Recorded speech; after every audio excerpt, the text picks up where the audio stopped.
Morning dear students. आज अपने the Hindu editorial को डिस्कस करेंगे।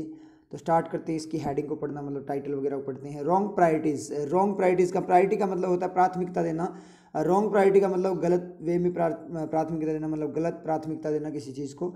उसके बाद में जो आपका एडिटोरियल है वो किस पे आपका on keeping religious places open during a pandemic, मतलब एक महामारी के दौरान क्या करना, रिलीजियस जो धार्मिक स्थल है उनको, धर्म स्थलों को क्या करना, ओपन रखना। इसके ऊपर आपका क्या है, ये आपका एडिटोरियल है। By opening up religious places, जो ओपनिंग अप है रिलीजियस प्लेसेस की, जो ओपनिंग अप है मतलब ओपनिंग उनको ओपन करना, उसके द्वारा फॉर वर्शिप, किसके लिए, पूजा के लिए ना हो अब, यानी पूजा पाठ के लिए अब रिलीजियस प्लेसेस की जो ओपनिंग के द्वारा, उस ओपनिंग के द्वारा इंडिया क्या करता है, रिस्क लेता है हाई कम्युनिटी ट्रांसमिशन। किसका, हाई कम्युनिटी ट्रांसमिशन का मतलब बहुत ज़्यादा बड़े लेवल पे जो संक्रमण है, कम्युनिटी मतलब समुदाय के अंदर जो संक्रमण है उसका रिस्क लेता है। तो स्टार्ट करते हैं एडिटोरियल को। सबसे पहले पढ़ना स्टार्ट करते हैं इसको। सम थिंग्स, कुछ चीज़ों की बात हुई है, ठीक है। आर का सब्जेक्ट क्या है, थिंग्स है, ठीक है, कोई दिक्कत नहीं है। सम थिंग्स, कुछ चीज़ें, आर ठीक है, प्लूरल है, कोई दिक्कत वाली बात नहीं है। Do be, some things are better, ज़्यादा अच्छी हो, कैप्ट रखी जाए, ज़्यादा अच्छे तरीके से रखी जाए। फॉर लेटर, किसके लिए, लेटर बाद के लिए। ड्यूरिंग ए पैंडेमिक, इसके दौरान, एक पैंडेमिक के दौरान। तो पैंडेमिक के दौरान मतलब महामारी के दौरान, ये बात उसने बोली है। इस सेंटेंस को समझने के लिए एक बार क्या करो, बेटर को हटा दो। आप बेटर को रिमूव कर देते हैं अपने यहाँ पे। Some things are kept for later, कुछ चीज़ें रखी जाती है बाद के लिए एक पैंडेमिक के दौरान। और बेटर कैप्ट का मतलब ज़्यादा अच्छी रखी जाती है बाद के लिए, मतलब ज़्यादा अच्छी फॉर्म में रखी जाए, इस तरीके से ये बात बोल रहा है। मतलब ज़्यादा अच्छा होगा कि उनको बाद के लिए रख दे, एक महामारी के दौरान कुछ चीज़ों को। तो समथिंग्स आर कैप्ट, कुछ चीज़ें रखी जाती है फॉर लेटर बाद के लिए, ड्यूरिंग ए पैंडेमिक। अब इसको अपने पढ़ेंगे बेटर के साथ। Some things are better kept, ज़्यादा अच्छी रखी जाती है, मतलब ज़्यादा अच्छा होगा रखने के लिए बाद के लिए, ड्यूरिंग ए पैंडेमिक मतलब कुछ चीज़ों को बाद के लिए रखना ज़्यादा अच्छा होता है एक महामारी के दौरान। ये बात इसने यहाँ पे बोली है। आगे बोल रहा है एंड और public worship is certainly one of them. और पब्लिक वर्शिप मतलब जो पब्लिक की फॉर्म में लोगों के द्वारा जो वर्शिप है, पूजा पाठ है, इज सर्टेनली निश्चित तौर पे वन ऑफ देम है, उनमें से एक है, ठीक है। ये बात इसने बोली है। मतलब क्या है, कुछ चीज़ों को बाद के लिए रखना अच्छा होता है, और पब्लिक वर्शिप है वो क्या है, सर्टेन निश्चित तौर पे क्या है, वन ऑफ देम, उनमें से एक है, उन चीज़ों में से एक है जो क्या की जाए, बाद के लिए रखी जाए एक महामारी के दौरान। उसके बाद पढ़े वैन, जब एपिडेमियोलॉजिस्ट, एपिडेमियोलॉजिस्ट का मतलब होता है, एपिडेमिक का मतलब होता है महामारी वगैरह, ठीक है। और लॉजिस्ट का मतलब जो विशेषज्ञ वगैरह उनको बोलते हैं, ठीक है। तो एपिडेमियोलॉजिस्ट का मतलब क्या रहता है, अपने महामारी विशेषज्ञ बोल सकते हो, महामारी विज्ञानी बोल सकते हो। तो उन लोगों की बात हो रही है जो महामारी के बारे में बताते हैं, उसके बारे में रिसर्च वगैरह करते हैं, उनकी बात हो रही है। जब एपिडेमियोलॉजिस्ट वर रिसेंटली पोल्ड, उनको पोल किया गया इन द यूएस, किसमें, यूएस में। पोल का मतलब वोटिंग वगैरह, मत वगैरह, मत पूछना, ठीक है, मत पूछना किसी से। अब आप बोलो सर एपिडेमियोलॉजिस्ट ने तो पोल किया होगा तो वर पोल्ड हो गया, वर पोल्ड का मतलब वर पोल्ड फॉर्म में होगी, ये तो पैसिव हो गया ना, पैसिव टाइप का। तो इसका मतलब क्या निकला, गवर्नमेंट के द्वारा उनको क्या किया गया, यूएस में उनके द्वारा, यूएस वगैरह के द्वारा क्या किया गया, उनको पोल किया गया, मतलब गवर्नमेंट के द्वारा उनको पोल किया गया, ना कि उन्होंने पोल किया। उन्होंने चलो अपना मत रखा है, लेकिन उनको पोल किया गया। इसका मतलब क्या है, इस बात का मतलब ये निकला कि गवर्नमेंट ने उनसे पूछा है कि उनका मत क्या है। तो पोलिंग गवर्नमेंट के द्वारा उनकी की गई है कि कौन क्या सोच रहा है। समझ में आई ना चीज़। तो यहाँ कंफ्यूज मत होना कि वर्ब पोल्ड क्यों आया सर, वर्ब पोलिंग वगैरह एक्टिव फॉर्म में आना चाहिए, क्योंकि वो तो मत अपना, जैसे अपने जहाँ पे मान लीजिए पोलिंग वगैरह करने जाते हैं, ये इंपॉर्टेंट चीज़ है यहाँ पे, आपको नोटिस करो इसको, ठीक है। जैसे मान लीजिए अपने इलेक्शन बूथ पे जाते हैं, वहाँ पे क्या करने जाते हैं, अपने बूथ वगैरह पे पोल, यानी चुनाव वगैरह के अंदर अपने मत डालने जाते हैं, तो अपने क्या करते हैं, वी आर पोलिंग, वी पोल, हम पोल करते हैं, ना कि वी वर पोल्ड, हम पोल किए जाते हैं। समझे चीज़।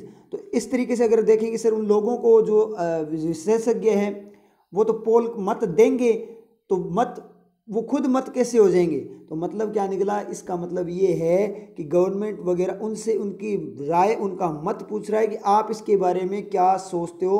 तो गवर्नमेंट के द्वारा उनको पोल किया गया है। समझ में आई चीज़। अपने बोलते हैं ना किसी पर्सन को भी तो पोल किया जाता है, आता है कि नहीं आता। ऐसे इंसेंटिव वगैरह आते हैं, इसी टास्क वगैरह चलती है कि पोल किया जाता है किसी पर्सन को कि ये किस लेवल पे है। मतलब पोलिंग वगैरह चलती रहती है, कंपैरिजन की फॉर्म में पोलिंग होती है।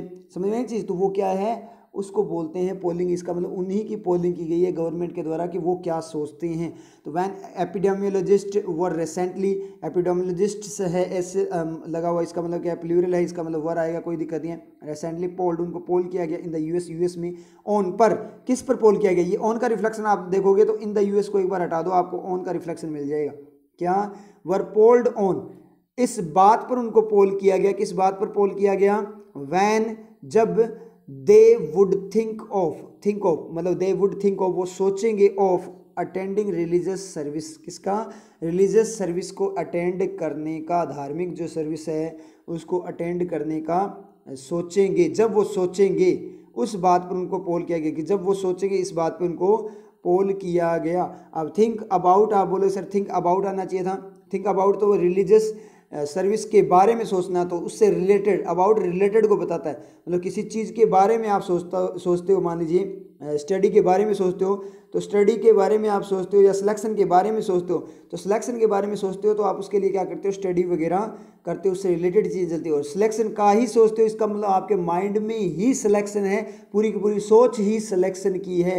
मतलब उससे अलावा नहीं, सिर्फ सिलेक्शन ही चाहिए। ये थिंक ऑफ सिलेक्शन हो गया। मतलब आपके माइंड में वो जो भी जॉब दिखाई देती है, आपको सिलेक्शन ही दिखाई देता है सिर्फ कि मेरा सिलेक्शन होगा उस तरीके से, तो वो थिंक ऑफ हो जाता है। और अबाउट का मतलब उसके बारे में सोचते हो, इसका मतलब किस तरीके से सिलेक्शन वगैरह करवाएं, ये सारी चीज़ें उसके अंदर कंसिडर हो जाती है। तो थिंक ऑफ, अटेंडिंग की ही थिंक है उनके अंदर, कि जो रिलीजियस सर्विस है उसको अटेंड करना है, वो ही थिंक बनी हुई है सेम की सेम। मतलब वो थिंक उनके माइंड में फिट है, उसके बारे में नहीं, वो ही थिंक है, ये बता रहा है यहाँ पे, कोई दिक्कत नहीं है।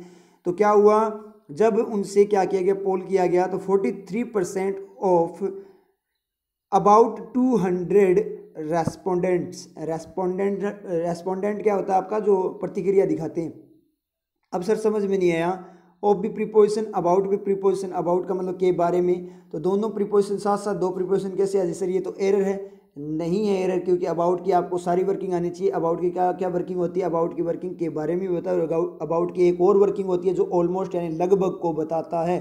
तो यहाँ पे जो वर्किंग है वो लगभग की वर्किंग है। आपको सर हमें कैसे पता लगेगा वहाँ लगभग की वर्किंग है, तो आपको कैसे पता लगेगा, आपको सारी की सारी वर्किंग माइंड में रखनी है कि अबाउट की जो वर्किंग है वो आपके माइंड में रहनी चाहिए। कि लगभग को भी बता सकता है अबाउट आपका, और अबाउट आपका किसको, के बारे में भी बता सकता है। तो यहाँ के बारे में तो सेट नहीं हो रहा, क्योंकि 200 जो रेस्पोंडेंट है उनका 43% या उनके बारे में 43%, तो ये तो समझ में नहीं आया। इसका मतलब अबाउट यहाँ पे सेट नहीं हुआ। तो दूसरी वर्किंग ले लो, क्या, लगभग वाली। लगभग 200 जो रेस्पोंडेंट्स थे उनका जो 43% है, सेड, उन 43% ने कहा, क्या कहा था ये अपने बाद में देखेंगे।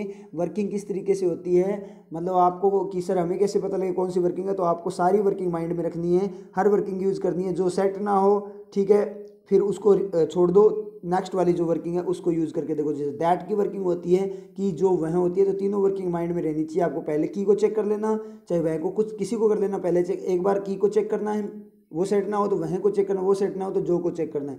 तो तीनों में से कोई ना कोई तो जरूर सेट होगा, क्योंकि एक वर्किंग तो उसकी होगी, तीन ही वर्किंग होती है उसकी। समझ में आई आप लोगों के।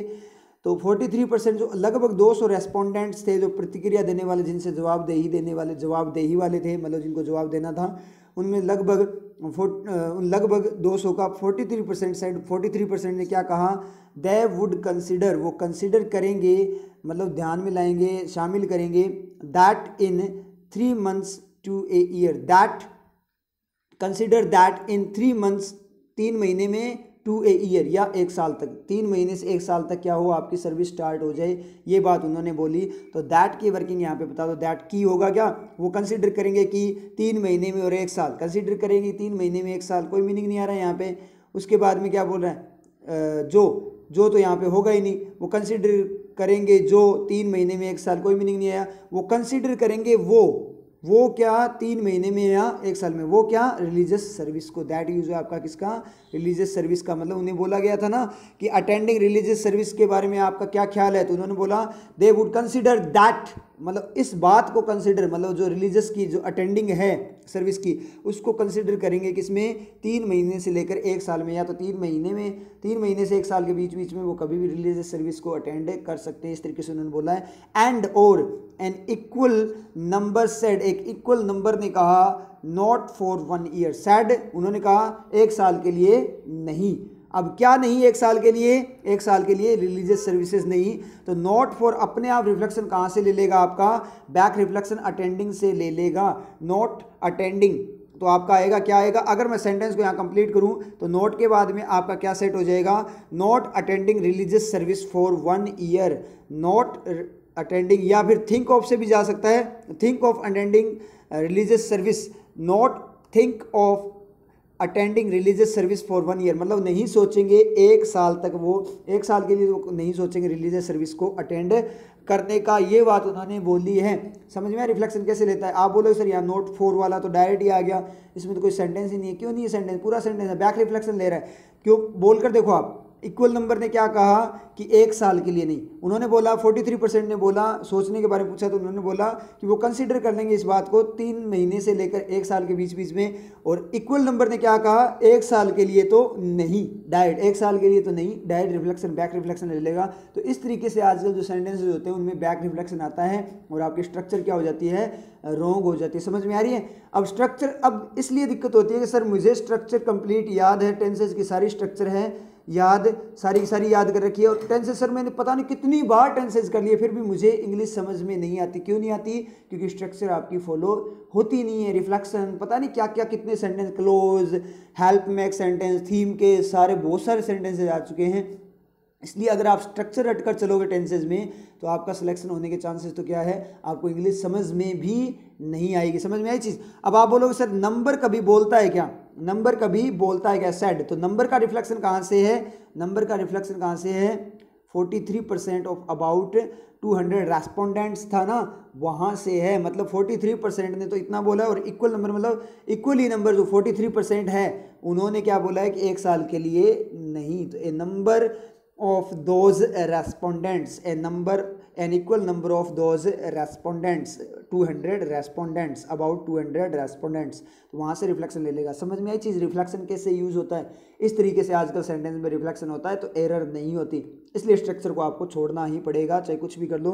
स्ट्रक्चर नहीं छोड़ी तो आप कितना ही रट लो आपको नहीं आएगा। जिस तरीके से अपने करते हैं टीचर्स वगैरह, आपको रूल्स करवा देते हैं, स्ट्रक्चर वगैरह रटवा देते हैं, आप एक बार रट लेते हो तो थोड़े बहुत आपके क्या हो जाते हैं, नंबर आ जाते हैं, मतलब पासिंग मार्क्स आते हैं, नंबर तो नहीं आते, पासिंग मार्क्स आ जाते हैं। और आप क्या सोचते हो, पता नहीं हमने कोई पता नहीं कितनी बड़ी जंग जीत ली। और जब आप थोड़े टाइम में प्रैक्टिस आपकी छूट जाती है तो क्या हो जाता है, वापस से आप जीरो हो जाते हो। क्यों, क्योंकि आपने चीज़ें रटी हुई है, स्ट्रक्चर जो फॉलो ही नहीं होती तो जीरो तो आप होगे, क्योंकि वो तो रियलिटी है ही नहीं। और बेस्ट कॉन्सेप्ट अगर आपको आने लग जाए, डेप्थ में आने लग जाए, तो आपको है ना कोई ज़रूरत नहीं है, एक बार आपको इंग्लिश आने लगी उसके बाद लाइफ टाइम के लिए वो इंग्लिश आपकी क्या हो जाएगी, कोई भी सब्जेक्ट हो वो आपका फिक्स हो जाएगा। इस तरीके से करोगे तो आप, अगर कॉन्सेप्ट के साथ करोगे तो। समझ में आया।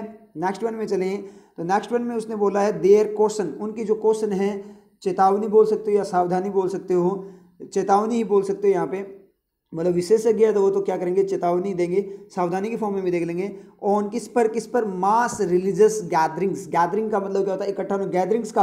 अब आप बोलो सर गैदरिंग तो आपका क्या है, मास गैदरिंग पर बात कर रहा है, तो मास जो गैदरिंग हो रही है मतलब लोगों का इकट्ठा होना हो रहा है। सर ये जेरेंड है, जेरेंड प्लूरल कैसे हो गया सर, जेरेंड तो नाउन तो होता है, चलो जेरेंड तो एक्टिविटी के फॉर्म में नाउन होता है, तो प्लूरल एक्शन प्लूरल टाइप कैसे हो जाता है, तो ये प्लूरल नाउन आपकी प्लूरल हो सकती है। तो यहाँ पे प्लूरल है, किस तरीके से बात कर रहा है इस चीज़ को देख लेते हैं। गैदरिंग का मतलब इकट्ठा होना, गैदरिंग्स का मतलब अलग अलग टाइप पे इकट्ठा होना, मतलब अलग अलग टाइम में भी हो सकता है, अलग अलग वे में भी हो सकता है। गैदरिंग्स मतलब एक भीड़ यहाँ पे इकट्ठी, एक यहाँ पे लोग इकट्ठे हो रखे हैं, थोड़ी दूर और लोग इकट्ठे हो रखे हैं, थोड़ी दूर और लोग इकट्ठे हो रखे हैं, और थोड़ी दूर और लोग इकट्ठे हो रखे हैं, इसका मतलब क्या है, वो कितनी होगी, 4-5 गैदरिंग्स हो गई ना, तो वो गैदरिंग्स हो जाएगा। कोई डाउट वाली बात नहीं है कि जेरेंट आपका प्लूरल नहीं हो सकता, वो प्लूरल हो सकता है, क्योंकि वो एज ए नाउन ट्रीट होता है अलग अलग वे में, बहुत सारे पार्ट्स को, बहुत सारे ऐसी एक्टिविटीज़ को बताएगा, तो प्लूरल की फॉर्म में चला जाएगा। तो देयर क्वेश्चन, उनकी जो चेतावनी है किस पर, मास का मतलब बहुत ज़्यादा मात्रा में, रिलीजियस गैदरिंग, धार्मिक जो गैदरिंग है उसके ऊपर,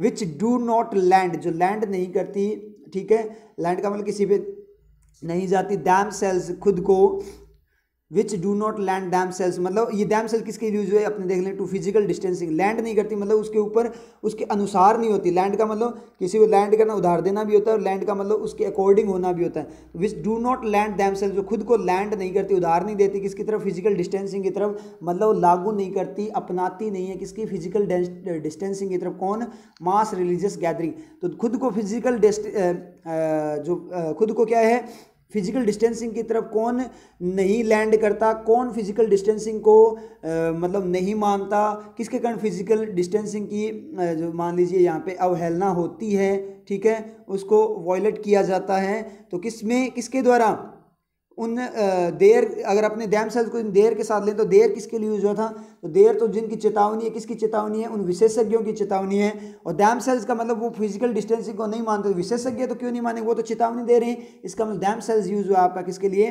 गैदरिंग्स के लिए यूज हुआ। समझ में आया आप लोगों के, सर गैदरिंग्स के लिए दैम सेल्स कैसे यूज हुआ, दैम कैसे यूज हुआ, गैदरिंग तो क्या है, जेरेंट फॉर्म में है, ठीक है, कोई पर्सन टाइप तो है नहीं, तो उसमें दैम थोड़ी है, उसमें तो इट आना चाहिए, बिल्कुल सही बात है, इट आना चाहिए, लेकिन इट सिंगुलर के लिए आता है, दैम प्लूरल के लिए आता है। समझ में आ रही है आप लोगों की बात, और दे और दैम आपके प्लूरल के लिए आते हैं, तो जरूरी नहीं होता, दे आपका ओनली पर्सन के लिए नहीं आता, थिंग्स के लिए भी दे ही आता है, इट का प्लूरल भी दे होता है, ही और सी का प्लूरल भी दे ही होता है। समझ में आ रही है आप लोगों के, इट का प्लूरल फिर क्या होगा, इट तो सिंगुलर होता है, ठीक है, इट प्लूरल नहीं होता, उसका प्लूरल दे होता है, तो दैम सेल प्लूरल फॉर्म में है, और दैम सेल यूज किसके लिए हुआ आपका, गैदरिंग्स के लिए, मतलब वो गैदरिंग खुद को, विच यूज हुआ है ना यहाँ पे, विच किसके लिए यूज हुआ, गैदरिंग्स के लिए, डू नॉट यूज हुआ है क्योंकि गैदरिंग्स क्या है, प्लूरल है, which do not lend themselves, खुद को लैंड नहीं करती किसकी तरफ, फिजिकल डिस्टेंसिंग, मतलब फिजिकल डिस्टेंसिंग को वो क्या करती है, अवॉइड करती है, मास गैदरिंग जो है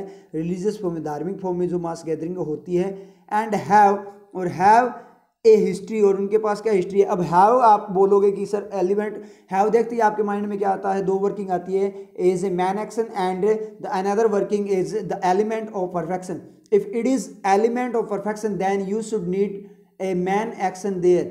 समझ में आया चीज़, आपको मैन एक्शन वहाँ पे देना पड़ेगा, जो जिसको वो क्या कर देगा, it will convert that particular man action into V3 में वो क्या कर देगा, उसको कन्वर्ट कर देगा। समझ में आ रही है आप लोगों के बात। तो यहाँ पे अपने बात करें, अगर इसको आप एलिमेंट ऑफ परफेक्शन देखते हो, then where is the main action, main action कहाँ पे नहीं है यहाँ पे, बाद में, उसके बाद में क्या, ए हिस्ट्री मतलब नाउन दिया है, इसका मतलब तीर तो छोड़ना पड़ेगा, तो हैव एलिमेंट ऑफ परफेक्शन तभी होता है जब उसके पास में मैनेजर हो, मैन एक्शन हो, तो मैन एक्शन यहाँ पे है नहीं, तो खुद ही मैन एक्शन है, इसका मतलब हैव का मतलब रखना, कीपिंग की फॉर्म में बात कर रहा है, हैव, और हैव एक हिस्ट्री है उसके पास ऑफ किसकी, एम्पलीफाई करने की, एम्पलीफाइंग द कोविड-19 पैंडेमिक को एम्पलीफाई करने की एक हिस्ट्री है किसके पास। अब हैव का सब्जेक्ट अपने ढूंढें तो आप एंड का रिफ्लेक्शन ढूंढ लो, आपको मिल जाएगा। तो एंड का रिफ्लेक्शन कहाँ से जाएगा, विच के बाद से आपका क्या होगा, एंड का रिफ्लेक्शन जाएगा। मतलब क्या निकला, यहाँ से इसने बोला, अब आप ऐसे भी तो हो सकता है सर, एंड का रिफ्लेक्शन आपका क्या हो सकता है, डू नॉट के बाद भी तो हो सकता है, do not have, which do not have, जिसके पास हिस्ट्री नहीं है कोविड-19 को, पेंडेमिक को क्या करने की, एम्पलीफाई बढ़ाने की हिस्ट्री नहीं है। तो मतलब क्या, मास गैदरिंग क्या करती है, फिजिकल डिस्टेंसिंग नहीं मानती। अब आप देख लो कि कहाँ से रिफ्लेक्शन होगा, मास गैदरिंग फिजिकल डिस्टेंसिंग को क्या करती है, अवॉइड करती है, नहीं मानती, ठीक है। तो मुझे एक बात वॉयलेट करती है उसको, तो इसका मतलब बताओ, मास फिजिकल डिस्टेंसिंग को वॉयलेट करेगा, उसको नहीं माना जाएगा, तो उसके कारण जो कोविड-19 का महामारी है वो फैलेगी या कम होगी, ये बता दो मुझे, पता लग जाएगा। फैलेगी या कम होगी, ये चीज़ मुझे आप लोग बता दो। तो क्या होगा, फैलेगी ना, तो इसका मतलब क्या हुआ, do not have a history, फैलाने की हिस्ट्री नहीं है। जब वो फिजिकल डिस्टेंसिंग को नहीं मान रहे तो फैलाने की हिस्ट्री नहीं है या फैलाने की हिस्ट्री है, फैलाने की हिस्ट्री है, इसका मतलब डू नॉट के बाद नहीं है, विच के बाद में आपका क्या है, रिफ्लेक्शन। डू नॉट हैव भी हो सकता तो उनके पास नहीं है, लेकिन ये क्या है, विच हैव है, रिफ्लेक्शन आपका डू नॉट के बाद में नहीं है, विच के बाद में। समझ में आया कैसे कैसे आएगा, कैसे करेंगे सर? डू नॉट हैव भी तो हो सकता है, डायरेक्ट हैव भी तो, विच हैव भी तो हो सकता है। कैसे करेंगे? सेंस वे में आप क्या करोगे, माइंड में पिक्चर बनाना आपको देखना है। डू नॉट हैव करते, चलो ऐसे देख लेते हैं, रिफ्लेक्शन दोनों में अपने क्या कर देते हैं, आपस में कंपैरिजन कर लेते हैं कि डू नॉट हैव में क्या होगा। डू नॉट हैव के अकॉर्डिंग तो वो क्या कर रहे हैं, पेंडेमिक को नहीं बढ़ा रहे, और हैव के अकॉर्डिंग वो पेंडेमिक को बढ़ा, महामारी को बढ़ा रहे हैं। तो मुझे बता दो कि वो उनके पास क्या है, वो फिजिकल डिस्टेंसिंग को तो मानते नहीं है, तो पेंडेमिक बढ़ेगा या नहीं बढ़ेगा, ये बता दो। फिजिकल डिस्टेंसिंग नहीं मानोगे तो पेंडेमिक बढ़ेगा, इसका मतलब वो बढ़ा रहे हैं, ना कि नहीं बढ़ा रहे। इसका मतलब बढ़ा रहे हैं, बढ़ा रहे हैं, इसका मतलब डू नॉट नहीं होगा, डायरेक्ट आपका विच के बाद में हैव की रिफ्लेक्शन मिल जाएगा। समझ में आया आप लोगों के? उसके बाद एम्पलीफाइंग। अब एम्पलीफाइंग क्या है सर, आईएनजी क्लोज या जेरंड। अब हिस्ट्री है किसकी, अब बढ़ाते हुए हिस्ट्री है या बढ़ाने की ही हिस्ट्री है, ये बता दो मुझे। जब भी आप क्लोज को चेक करो तो बढ़ाते हुए, बढ़ाने वाला, इस तरीके से वर्क करना है आपको। तो बढ़ाते हुए साथ साथ बढ़ा रहे हो, साथ में हिस्ट्री है क्या ना, बढ़ाने की हिस्ट्री है। मतलब पैंडेमिक की जो एम्पलीफाइंग होती है ना कोई एक्टिविटी, मतलब पैंडेमिक का जो बढ़ना होता है उसी की हिस्ट्री है। तो किसका, जैक का भाई है, तो जैक क्या नाउन है ना, उसी का भाई है, तो एक्शन तो नहीं होगा ना। और वैसे भी ऑफ के बाद में है, ऑफ के बाद में एक्शन तो सर्वाइव करेगा नहीं, तो एक्शन को क्या करना पड़ेगा, स्टेबल बनाना पड़ेगा। और स्टेबल बनेगा वो किस फॉर्म में, आपका किसकी फॉर्म में बनता है, जेरेंड की फॉर्म में, नाउन की फॉर्म में। ये समझ में आ गया। पैंडेमिक इन मोर देन वन कंट्री, किसमें, एक कंट्री से भी ज़्यादा में, मतलब क्या निकला, देयर क्वेश्चन, उनकी जो चेतावनी है किस पे, मास रिलीजियस गैदरिंग पे, ठीक है, जो क्या नहीं करती, फिजिकल डिस्टेंसिंग को नहीं मानती, ठीक है। और उस गैदरिंग का क्या है, विच हैव ए हिस्ट्री, उनके पास हिस्ट्री है क्या करने की, एक से भी ज़्यादा कंट्री में क्या करने की, इस पैंडेमिक को क्या करने की, एम्पलीफाई करने की उनके पास क्या है, हिस्ट्री है। आप लोगों के समझ में आया? ये बात इसने बोली किसके कारण, मास गैदरिंग के द्वारा, कौन सी, रिलीजियस फॉर्म में। शुड सोबर, शुड क्या करना चाहिए, सोबर करना चाहिए। सोबर डाउन, सोबर डाउन का मतलब, सोबर डाउन का मतलब शांत करना, शांत, सोबर का मतलब शांत स्वभाव का पर्सन, सोबर मतलब सादगी वाला, समझदार, उसको बोलते हैं सोबर।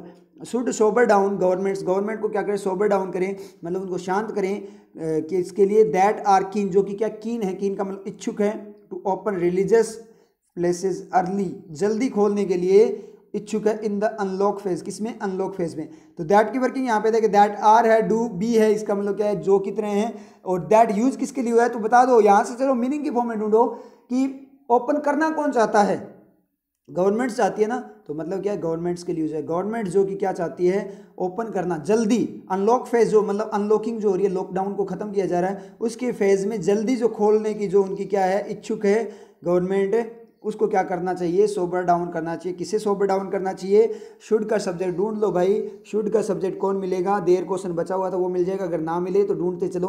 वन कंट्री है, वो दैन वगैरह के साथ कंपैरिजन में चला गया, ठीक है। पैंडेमिक, द कोविड-19 पैंडेमिक को एम्पलीफाइंग का तीर लग गया, हिस्ट्री को हैव का तीर लग गया, सॉरी एम्पलीफाइंग का तीर लग गया, और एम्पलीफाइंग अगर आप बोलो जेरेंड की फॉर्म में तो उसको ऑफ खा गया। हिस्ट्री को क्या है, हैव का तीर लग गया, फिजिकल डिस्टेंसिंग टू के साथ गया, टू खा गया उसको। लैंड, दैम सेल्स पे लैंड का तीर लग गया, दैम सेल्स वैसे भी नहीं होगा। विच डू नॉट के साथ चला गया। मास रिलीजियस गैदरिंग को ऑन खा गया, बचा क्या, देयर क्वेश्चन बचा। तो उनकी जो चेतावनी है उसे क्या करना चाहिए, उसे क्या करना चाहिए, शुड सोबर डाउन, सजेशन की फॉर्म में, एडवाइस की फॉर्म में, गवर्नमेंट को शांत करना चाहिए, मतलब उनकी चेतावनी के कारण गवर्नमेंट को क्या होना चाहिए, शांत होना चाहिए। इस तरीके से ये यहाँ पे बात बोल रहा है, मस्त सेंटेंस था। आगे बढ़े, इवन, इवन भी, विद साथ में, ऑनलाइन रजिस्ट्रेशन, ऑनलाइन रजिस्ट्रेशन के साथ भी, ई पासेज, इलेक्ट्रॉनिक जो पासेज हैं उनके साथ भी, डिस्टेंस मार्किंग मतलब डिस्टेंस को मार्क किया गया है उसके साथ भी, and use of personal protective equipment by staff, और जो यूज़ है किसका, पर्सनल प्रोटेक्टिव इक्विपमेंट का स्टाफ के द्वारा, उसके साथ भी, ठीक है। तो यूज़ यहाँ पे क्या है, नाउन की तरह है, मतलब उसका यूज़ जो है, ठीक है, उसका यूज़ मतलब उसका भाई, एक्शन तो ये होगा ही नहीं, यूज़ ऑफ है ना, तो उसका यूज़ मतलब उसका भाई, भाई का मतलब नाउन, ठीक है। तो यहाँ पे अपने बात करें कि online registration, e passes, distance marking, use of personal protective equipment by staff, इनके साथ भी गैदरिंग्स इन कन्फाइंड स्पेसेस, जो गैदरिंग्स मतलब लोगों का इकट्ठा होना है, ठीक है। गैदरिंग्स इन कन्फाइंड का मतलब जो लिमिटेड एरियाज है वहाँ पे इकट्ठा होना है, गो अगेंस्ट वो चला जाता है खिलाफ किसके, द ग्रेन, ग्रेन का मतलब बीज, ऑफ इन्फेक्शन प्रिवेंशन प्रिंसिपल्स, जो इन्फेक्शन प्रिवेंशन, इन्फेक्शन को रोक, संक्रमण को रोकने के जो प्रिंसिपल सिद्धांत है उनका जो बीज है उसके खिलाफ चला जाता है, मतलब उन सिद्धांतों के खिलाफ चला जाता है। किसको, पैंडेमिक के इन्फेक्शन को रोकने के जो प्रिंसिपल है उनके खिलाफ चला जाता है। तो गो का सब्जेक्ट क्या मिलेगा आपको, गैदरिंग्स मिलेगा। तो यहाँ पे गैदरिंग्स यूज हुई है ना, तो यहाँ पे प्लूरल है इसलिए यहाँ पे गो हुआ है। गैदरिंग्स का मतलब कन्फाइंड स्पेसेस का मतलब अलग अलग एरियाज में, कहीं पे मतलब कन्फाइंड सीमित लिमिटेड एरिया है उसके अंदर क्या होगी, गैदरिंग होगी। एक एरिया में, दूसरे लिमिटेड एरिया में भी होगी, तीसरे लिमिटेड एरिया में भी होगी। तो इस तरीके से बहुत सारी जो गैदरिंग्स है अलग अलग वे में जो गैदरिंग्स हो रही है वो क्या चली जाती है, ग्रेन मतलब बीज के खिलाफ, बीज का मतलब क्या है, जो मेन प्रिंसिपल है उसके खिलाफ चली जाती है। क्या, पैंडेमिक के इन्फेक्शन को रोकने के प्रिंसिपल के खिलाफ। ये बात उसने बोली। मतलब इन चीज़ों के साथ online registration, e passes, distance marking, protective equipment use करने के साथ भी जो गैदरिंग्स है ना कन्फाइंड एरियाज में वो गड़बड़ कर देती है। मतलब इन चीज़ों के बावजूद भी अपने बोल सकते हैं। नेक्स्ट वर्ड में अपने बात करें, नेक्स्ट में बोला इट इज़ हार्टनिंग। हार्टनिंग का मतलब, हार्टन का मतलब उत्साह बढ़ा देना, दिल खुश कर देना। इट इज़ हार्टनिंग, ये उत्साह बढ़ाने वाला, दिल खुश करने वाली चीज़ है। दैट कि सम टेम्पल, मैंने की तरह पढ़ा है, जो कि वह तीनों की तीनों वर्किंग आएगी तो मैंने की तरह पढ़ा है। ठीक है, अगर सही होगा तो ठीक है, नहीं चेंज कर लेंगे मीनिंग इसको, मतलब वर्किंग को चेंज कर लेंगे। दैट की सम टेम्पल बोर्ड्स, कुछ जो टेम्पल बोर्ड है, मंदिरों के जो बोर्ड्स हैं, ठीक है, चर्चेज, कुछ जो चर्चेज हैं, एंड इस्लामिक रिलीजियस बॉडीज, जो इस्लामिक रिलीजियस बॉडीज़ है, इस्लामिक रिलीजियस बॉडीज़ का मतलब ऑर्गेनाइजेशंस है, हैव वाइजली डिसाइडेड, उन्होंने वाइज तरीके से डिसाइड किया। तो मैन जो बात हो रही है, मैन एक्टिविटी क्या हो रही है आपकी, डिसाइडेड हो रही है। तो हैव यहाँ पे क्या है, एलिमेंट ऑफ परफेक्शन है, वो डिसाइड कर चुके हैं वाइजली। डिसाइड कैसे किया, वाइज वे में किया, इसलिए एडवर्ब आ गई। उन्होंने वाइज वे में डिसाइड किया है क्या करना, to remain closed. Remain closed का मतलब क्लोज फॉर्म में रहना उन्होंने डिसाइड किया है वाइज तरीके से। तो मतलब इट इज़ हार्टनिंग, ये उत्साह बढ़ाने वाली बात है, अच्छी बात है, दिल खुश करने वाली बात है। की तरह वर्किंग बिल्कुल सही जा रही है। क्या अच्छी बात है, कि उस बात को बताया है दैट कनेक्टर की फॉर्म में, कि कुछ टेम्पल बोर्ड्स, चर्चेज और इस्लामिक जो रिलीजियस बॉडीज़ है, धार्मिक जो स्थल है, उन्होंने क्या किया है, डिसाइड किया है वाइज, समझदारी से, कि हम क्या रहेंगे, क्लोज्ड फॉर्म में रहेंगे, मतलब बंद रहेंगे। तो ये उन्होंने बहुत अच्छी बात कही है। उसके बाद में अपने बात में एज, एज जैसे कि अमंग, अमंग का मतलब बीच में, बहुत सारे लोगों के बीच में से। The top 5 virus affected Nations, जैसे कि टॉप 5 वायरस अफेक्टेड जो नेशन, जो कंट्रीज़ है वायरस से अफेक्टेड है, जो प्रभावित है। India can not afford, India afford नहीं कर सकता, सहन नहीं कर सकता, ठीक है, टू क्रिएट, क्या करना, क्रिएट करना कंडीशंस को that lead to mass transmission, जो कंडीशन जो क्या करती है, लीड करें मास ट्रांसमिशन की तरफ। तो दैट यहाँ पे जो की तरह यूज हुआ है और किसके लिए यूज हुआ है, उन कंडीशंस के लिए। तो मास का मतलब बहुत ज़्यादा मात्रा में जो संक्रमण है उसको लीड करे। तो लीड कौन करे, वो कंडीशंस करेगी जो खराब हो जाएगी।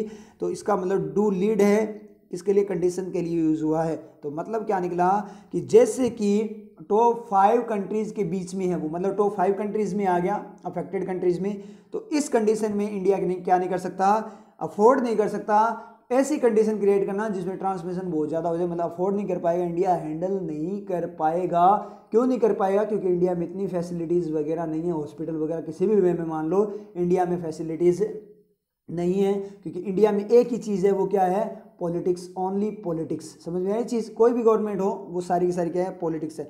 अब कुछ लोग बोलते हैं कि सर गवर्नमेंट चेंज कर दें, ये कमेंट भी आया था एक कि हमें गवर्नमेंट चेंज कर देनी चाहिए। तो गवर्नमेंट चेंज करने से कुछ नहीं होने वाला, समझ में आ रही है आप लोगों के। क्योंकि गवर्नमेंट चेंज करोगे तो गवर्नमेंट कैसे चेंज करते हो आप, पार्टी चेंज करके, कि पहले अब की बार बीजेपी को जिता दिया तो नेक्स्ट टाइम में कांग्रेस को जिता दोगे, ठीक है, फिर वो गड़बड़ करेंगे, फिर अगली बार बीजेपी को जीता, फिर वो गड़बड़ करेंगे, फिर कांग्रेस को जिता दोगे, कोई फर्क नहीं पड़ना। तो आपको जो चेंज करना है वो क्या चेंज करना है, कैंडिडेट्स चेंज करने हैं। कौन से कैंडिडेट्स, उनका क्या करो, विरोध करो। जो कैंडिडेट्स आपके बने हुए हैं उन कैंडिडेट्स को क्या करो, चेंज करो। पार्टी कभी बुरी नहीं होती, गलत नहीं होती पार्टी, गलत होते हैं कौन, उसके अंदर जो कैंडिडेट्स हैं। समझ में आ रही है चीज़।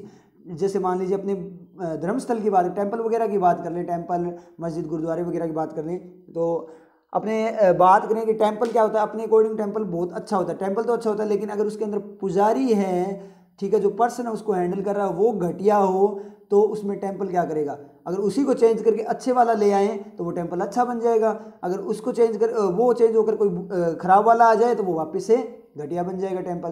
तो टेम्पल कभी गलत नहीं होता, कौन होता है, मतलब ऑर्गेनाइजेशन वगैरह पार्टीज वगैरह गलत नहीं होती, गलत होते हैं लोग, मतलब उसके कैंडिडेट्स। तो अपने को क्या करना है, कैंडिडेट्स को चेंज करना है, अपने को वो कैंडिडेट चूज करना है जो कंट्री के लिए कुछ अच्छा कर सके, ऐसी कैंडिडेट की हमें ज़रूरत है। तो वो कैंडिडेट अपने खुद से सपोर्ट करके उनको क्या करेंगे, सामने लाएंगे, तभी अपनी क्या होगी, देश का भला होगा, तभी पॉलिटिक्स चेंज होगी। और अपने बात में सिटीजन्स की तरफ सोचने वाली जो आपकी क्या है गवर्नमेंट बनेगी। कैसे, आपको क्या करना होगा कि साथ में मिलकर ऐसे कैंडिडेट को सामने लाना है, ऐसे कैंडिडेट्स को सामने लाना है जो क्या करे, देश के लिए अच्छा सोच सके, तभी चेंज होगा, जो कि इतना इजीली नहीं हो सकता, उसके लिए बहुत ज़्यादा एफर्ट्स करने पड़ेंगे। समझ में आ रही चीज़, तो ये बात है यहाँ पे। उसके बाद में बात करें द प्रायोरिटी टुडे, जो प्रायोरिटी आज की जो प्रायोरिटी है टुडे इज़ टू, वो क्या है, इज़ है टू रीफ्लोट। रीफ्लोट का मतलब वापस से तैराना, फ्लोट का मतलब तैरना होता है, वापस से तैराना मतलब पुनरुत्थान करने की।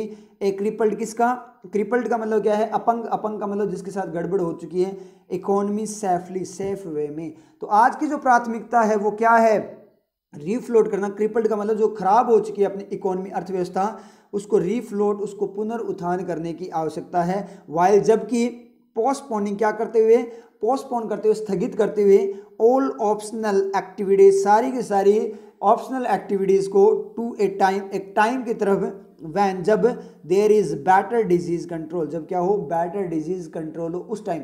The time, a time, time कौन सा, जब क्या हो, बहुत अच्छा, ज़्यादा अच्छा डिजीज कंट्रोल हो, उस पॉइंट पे क्या कर दें, उन एक्टिविटीज़ को, ऑप्शनल, जो ऑप्शनल एक्टिविटी है उनको क्या कर दो, पोस्टपोन करने की बात बोल रहा है। अब रिलीजियस फॉर्म में अपने बात करें तो ये ऑप्शनल एक्टिविटी आपकी हो जाती है, क्योंकि भक्ति भावना आप घर पे भी कर सकते हो। समझ में आ रही है चीज़, भक्ति आपके अंदर है, भक्ति भावना है, तो आप भक्ति घर पे भी कर सकते हो। और दूसरी सबसे बड़ी बात, मन साफ होना चाहिए। सबसे बड़ी भक्ति क्या होती है, मन साफ होना चाहिए। मन अपना साफ नहीं है और अपने क्या करते हैं, भक्ति कर रहे हैं दिन रात, बुरा सोचते हैं लोगों का और भक्ति कर रहे हैं दिन रात। कोई पाप कर दिया, काम कर रहे हैं 2 नंबर का, काम कर रहे हैं नशे का, सट्टेबाजी का, और मंदिर में जाकर चढ़ावा चढ़ा दिया कि है ना, प्रभु ध्यान रखना, मैंने जो पाप किए हैं उनको माफ़ करना, क्योंकि मैं तो इंसान हूँ, इंसान से तो गलती होती है। शाबाश, ये बहुत तगड़े वाली बात है कि मैं तो इंसान हूँ, आप भगवान हो, भगवान का काम ही क्षमा करना होता है, ठीक है। तो इंसान से तो गलती होती है, तो मेरे से भी गलती होती है, क्योंकि सर्वाइवल के लिए ज़रूरी भी है, ठीक है, मुझे सर्वाइव भी तो करना है, तो उसके लिए ज़रूरी है 2 नंबर का काम करना। समझ में चीज़, तो भगवान इस चीज़ को समझना, मैं आपके कोई दिक्कत नहीं है, मैं इतना चढ़ावा चढ़ा देता हूँ, आपके सवामणि कर देता हूँ, आप खुश रहो, मैं भी खुश हूँ। तो भगवान को सवामणि की जरूरत नहीं है, उन्हें चढ़ावे की जरूरत नहीं है। समझ में आ रही है चीज़।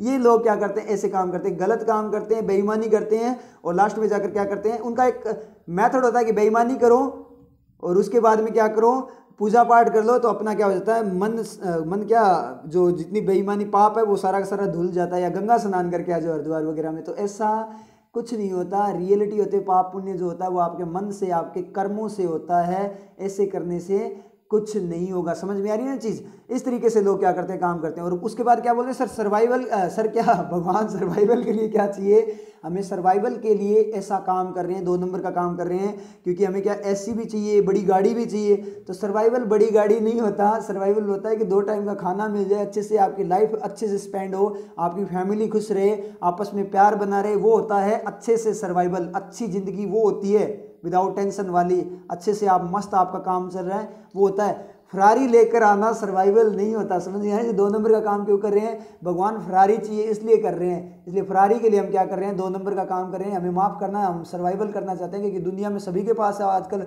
सारे आगे एडवांस में जा रहे हैं, तो हमें भी तो जानना है ना, इसलिए हम ऐसा कर रहे हैं। तो ऐसा कुछ वो सर्वाइवल नहीं होता, फरारी आपका सर्वाइवल नहीं होता। तो ये चीज़ है लोगों की, लोगों को आप जानते हो। तो पोस्टपोनिंग को आप बता दो यहाँ पे क्या है, जेरेंट क्लोज। चलो आपको एक मेथड और बताता हूँ मैं अच्छे वाला। जैसे मान लीजिए अपने क्या करें, आप अपनों ने एडजेक्टिव वाला केस किया था, नाउन और एडजेक्टिव वाला, तो अपने क्या करते हैं कि पहले आप क्या चेक करो, कैसा चेक करो, उसके बाद में क्या चेक करो, क्योंकि कैसा होता है तो एडजेक्टिव होता है और क्या होता है तो नाउन होता है। ये चीज़ मैंने आपको बताई थी, समझ में आया आप लोगों के, ठीक है। क्या चेक करोगे तो कैसा भी सही लग जाता है, तो इसलिए अपनों ने मेथड ही बना लिया, कन्फ्यूजन हो ही ना, अपने पहले कैसा चेक करेंगे, अगर कैसा सही हुआ तो एडजेक्टिव डायरेक्ट टिक कर देंगे, और अगर कैसा सही नहीं हुआ तो फिर क्या चेक करके नाउन टिक करेंगे। समझ में आ रही है? ऐसे आप क्या करो, पहले आप क्लोज चेक कर लिया करो, पहले आप क्लोज चेक कर लिया करो, बाद में अपने आप जेरेंड बच जाएगा। ये मेथड भी बहुत मस्त वाला है। तो क्लोज चेक करने के लिए क्या करेंगे, साथ साथ की एक्टिविटी अपने को देखनी है, एक्स्ट्रा एक्शन है या नहीं। तो क्या करेंगे, प्रायोरिटी क्या है, क्रिपल्ड इकोनॉमी को सही करने की प्रायोरिटी है, जबकि क्या करते हुए, साथ साथ क्या करते हुए, उनको जो क्रिपल्ड इकोनॉमी उसको तो सही करना, और साथ साथ क्या क्या क्या करते हुए, जो ऑप्शनल एक्टिविटीज़ हैं उनको पोस्टपोन करते हुए, मतलब साथ साथ तो ऑप्शनल एक्टिविटीज़ को साथ ही क्या करना है, उनको क्या करना है, पोस्टपोन करना है, और क्या करना है साथ में, ऑप्शनल एक्टिविटी को पोस्टपोन करते हुए क्रिपल इकोनॉमी पे ज़्यादा ध्यान देना है। पोस्टपोन करते हुए मतलब ये पोस्टपोन की एक्टिविटी करते हुए अपने को क्रिपल्ड वाले इकोनॉमी पे ध्यान देना है, पोस्टपोन की एक्टिविटी करते हुए क्रिपल की इकोनॉमी है उस पर ध्यान देना है। तो ये क्या है, आपका क्लोज है, और क्लोज यहाँ पे सेटिस्फाई हो गया, तो अब जेरेंड की जरूरत नहीं है। तो अब आप क्या कर लिया करो, पहले क्लोज चेक कर लिया करो, उसके बाद में जेरेंड चेक कर लिया करो। कैसे, सेम एडजेक्टिव नाउन केस, पहले कैसा चेक करो, बाद में क्या वाला चेक करो, इस तरीके से आप कर सकते हो। And prevention and treatment courses are available, और क्या है, prevention and treatment courses are available, वो क्या है, अवेलेबल हैं, ठीक है। तो यहाँ एंड का रिफ्लेक्शन ढूंढे तो देखना, the priority today is to, पढ़ने से आएगा, the priority today is to refloat a crippled economy safely, safe way में क्रिपल्ड इकोनॉमी को रीफ्लोट करने की प्रायोरिटी है, जबकि पोस्टपोन करते हुए ऑप्शनल एक्टिविटीज़ को एक टाइम की तरफ जहाँ पे क्या हो, बेटर डिजीज कंट्रोल हो, and prevention treatment courses are available, और जहाँ पे प्रिवेंशन और ये वाले कोर्सेज क्या हो, अवेलेबल हो। तो रिफ्लेक्शन कहाँ से जा रहा है, जब यहाँ वैन के बाद में आपका क्या कर रहा है, ये रिफ्लेक्शन जा रहा है, समझ में आई, वैन के बाद में आपका क्या हो रहा है, यहाँ पे रिफ्लेक्शन जा रहा है। क्लियर हो आप लोगों के कि प्रायोरिटी आज है वो क्या है, इकोनॉमी को, क्रिपल्ड इकोनॉमी को सही करने की है, जबकि ऑप्शनल एक्टिविटीज को पोस्टपोन करते, कब तक पोस्टपोन करना है, टू उस पॉइंट तक, किस पॉइंट तक, एक टाइम जब क्या हो, डिजीज कंट्रोल बेटर हो, और साथ में क्या हो, प्रिवेंशन और जो ट्रीटमेंट कोर्सेज है वो क्या हो, प्रिवेंशन का रोकथाम और ट्रीटमेंट के जो उपचार के जो कोर्स है वो अवेलेबल हो उस पॉइंट तक। तो रिफ्लेक्शन जा रहा है अपना किसका, टाइम के बाद में, समझ में आप लोगों के, तो टाइम के बाद में नहीं, वैन के बाद में आपका रिफ्लेक्शन जा रहा है, जब ऐसा हो, क्या, डिजीज कंट्रोल और ट्रीटमेंट अवेलेबल हो। नेक्स्ट वन में अपने बात करें, नेक्स्ट वन में उसने बोला है द कंपल्सन अनिवार्यता, जरूरी, मजबूरी, टू अनलॉक करने की, मतलब वापस से सही करने की, लॉकडाउन को खत्म करने की, इस तरीके से बोल रहा है। वैन, जब, कब अनलॉक करने की, जब infections have not peaked, infections क्या नहीं हो चुके हैं, पीक मतलब हाईएस्ट पे नहीं पहुंच चुके हैं, has already placed the onus, वो ऑलरेडी प्लेस कर चुका है, रख चुका है, द ओनस का मतलब जिम्मेदारी, दायित्व, कर्तव्य, ऑफ रिमेनिंग सेफ, किस चीज़ का, ओनस क्या है, दायित्व क्या है, जिम्मेदारी क्या है, सेफ रहने की, ऑन पीपल, लोगों पर। तो क्या है, लोगों पर वो क्या कर चुका है, प्लेस कर चुका है, place the onus on people. Direct reflection लें तो ऑफ रिमेनिंग सेफ को हटा दो, आप एक बार ऑफ रिमेनिंग सेफ को हटा देते हैं, तो क्या हुआ है, हैज़ ऑलरेडी प्लेस कर चुका है, द ओनस ऑन पीपल, मतलब जिम्मेदारी लोगों पर, जिम्मेदारी को रख चुका है, जिम्मेदारी लागू कर चुका है, और जिम्मेदारी किसकी, सेफ रहने की, लोगों के खुद के द्वारा ही सेफ रहने की जिम्मेदारी को क्या कर चुका है, रख चुका है ऑलरेडी पहले से ही। हैज़ का सब्जेक्ट ढूंढे तो आपको कंपल्सन मिल जाएगा, क्योंकि पिक वगैरह तो क्या है आपका एक्शन की फॉर्म में चला गया, इन्फेक्शंस हैव का सब्जेक्ट है ही, ठीक है, अनलॉक एक्शन है तो कंपल्सन आपका क्या हो गया, सब्जेक्ट बन गया। तो कंपल्सन क्या करने का, जब इन्फेक्शंस क्या हो, आपके हाईएस्ट पे ना हो, नहीं है, ठीक है, नहीं हो चुके, हाईएस्ट पे नहीं आ चुके हैं, जब उस पॉइंट पर कंपल्सन, अनलॉक करने का जो कंपल्सन है वो पहले ही लोगों पर जिम्मेदारी डाल चुका है, क्या, सेफ रहने की। अनलॉक करने का जो कंपल्सन, जो जरूरी बात है वो क्या है कि अनलॉक तो कर दिया जाएगा, लेकिन लोगों को खुद से सेफ रहने की जिम्मेदारी निभानी पड़ेगी, ये बात उसने बोली है। ए सिग्निफिकेंट सेक्शन ऑफ हुम का मतलब उनका, किनका, पीपल का। हुम किसके लिए यूज हुआ है, बैक रिफ्लेक्शन में बात करें, हुम यूज हुआ है आपका लोगों के लिए। A significant important section part of हुम हैव हेल्थ वल्नरेबिलिटीज, जिनके पास क्या है, हेल्थ। अब हैव का रिफ्लेक्शन, या हैव को देखें वर्किंग परफेक्शन ऑफ एलिमेंट नहीं है, element of perfection of element नहीं, एलिमेंट ऑफ परफेक्शन नहीं है। क्यों नहीं है? क्योंकि उसके बाद में कोई मैन एक्शन नहीं है। Then what is the role of have here, what is the role of have here, role क्या है यहाँ पे हैव का रोल है as a main action use हुआ है आपका क्या हैव, और सब्जेक्ट कौन है इसका ए सेक्शन, ए सेक्शन की बात, ए सिग्निफिकेंट सेक्शन ऑफ हुम हैव हेल्थ वल्नरेबिलिटीज, उनका जो एक वर्ग है उसको क्या है। अब आप बोला सर यहाँ पे हैज क्यों नहीं आया, ए यूज हुआ है ना, ए सिग्निफिकेंट, तो उसने बोला उन लोगों के सेक्शन की बात बोली है, तो लोगों का एक वर्ग है, तो उसमें क्या बोल रहे हैं, बिल्कुल सही है, हैज़ आना चाहिए था सर, हैज़ क्यों नहीं आया। तो यहाँ पे जो बात करा ए सेक्शन, टीम वाला कैसे याद करो, टीम आपकी सिंगुलर भी हो सकती है और प्लूरल भी हो सकती है, डिपेंड करता है कि आप बात क्या करना चाहते हो। अगर उस ग्रुप की, उस टीम की कंप्लीट एक साथ बात करते हो तो आपका सिंगुलर हो जाता है, और अगर उसके मेंबर्स की बात करते हो तो प्लूरल। तो यहाँ पे इसने शो किया है किसके मेंबर्स को, तो एक बार देख लो, वल्नरेबिलिटीज किसकी है, संवेदनशीलता किसकी है, कमजोरी किसकी है, सच एज डायबिटीज, किसकी, डायबिटीज जैसा रोग है। तो रोग है इसका मतलब क्या है, ग्रुप की बात करें तो पूरी टीम को रोग है, तो टीम को रोग है इसका मतलब अपने बोल सकते हैं, लेकिन ज़्यादा इफेक्टिव तब होगा जब क्या होगा, टीम के मेंबर्स लेकर आएंगे, क्योंकि एक सेक्शन को रोग है इसका मतलब उन लोगों का सेक्शन है, तो एक ग्रुप को क्या कर दिया, डिफाइन कर दिया। तो जरूरी नहीं है उस ग्रुप में हर मेंबर को क्या हो, डिजीज हो, तो मैक्सिमम को हो सकता है तो भी अपने बोल देंगे उस कंप्लीट सेक्शन को, मैक्सिमम बात करें तो कंप्लीट सेक्शन में ही रोग है, मैक्सिमम में भी हो। तो यहाँ पे जो बात करें वो कंबाइंड फॉर्म में सभी को साथ में लेकर नहीं कर सकते, क्योंकि एक आध को हो सकता है डिजीज ना हो। तो यहाँ पे मेंबर्स आपके सामने आ जाते हैं जब किसी पार्ट के मान लीजिए एलिमेंट सामने आ जाए।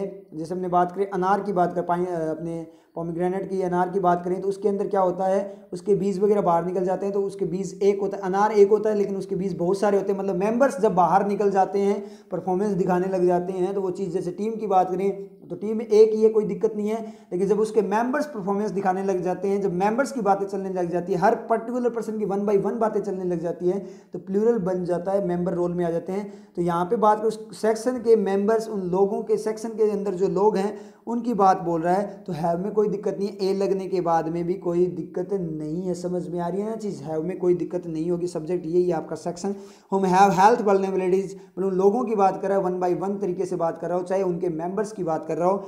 Have health vulnerabilities such as diabetes, मतलब जो एक बहुत इंपॉर्टेंट जो सेक्शन है, बड़ा सेक्शन है, उसमें क्या है, डायबिटीज़ जैसी प्रॉब्लम है। समझ में आई चीज़, तो इसका मतलब क्या हुआ, कंपल्सन है लोगों के लिए क्या करना, सेफ रहने की, जिनका एक बहुत बड़ा सेक्शन क्या है, डायबिटीज़ की प्रॉब्लम। तो डायबिटीज़ जिसके है उसके चांसेस ज़्यादा बढ़ जाते हैं वायरस से अफेक्टेड होने के, ये बात उसने बोली। मतलब रोग जो भी हो, कोई भी रोग हो, तो रोग होने पे आपके क्या होता है, जब आपके ऑलरेडी कोई डिजीज चल रही है तो आपकी जो रोग प्रतिरोधक क्षमता है, आपके जो एलिमेंट्स है रोग से लड़ने के, वो क्या हो जाते हैं, कमज़ोर हो जाते हैं। तो वो फिर नया वायरस आ जाए तो उसको डिफीट करने में या उससे डिफेंड करने में इतने एबल नहीं हो पाते, क्योंकि वो ऑलरेडी वीक है, पहले ही झटका लगा हुआ है, झटके पे झटका लग गया तो उनका काम बिल्कुल ही हो जाता है। इसका मतलब ये बात उन्होंने बोली है। तो जो जिम्मेदारी है वो किसकी है, खुद को सेफ रखने की।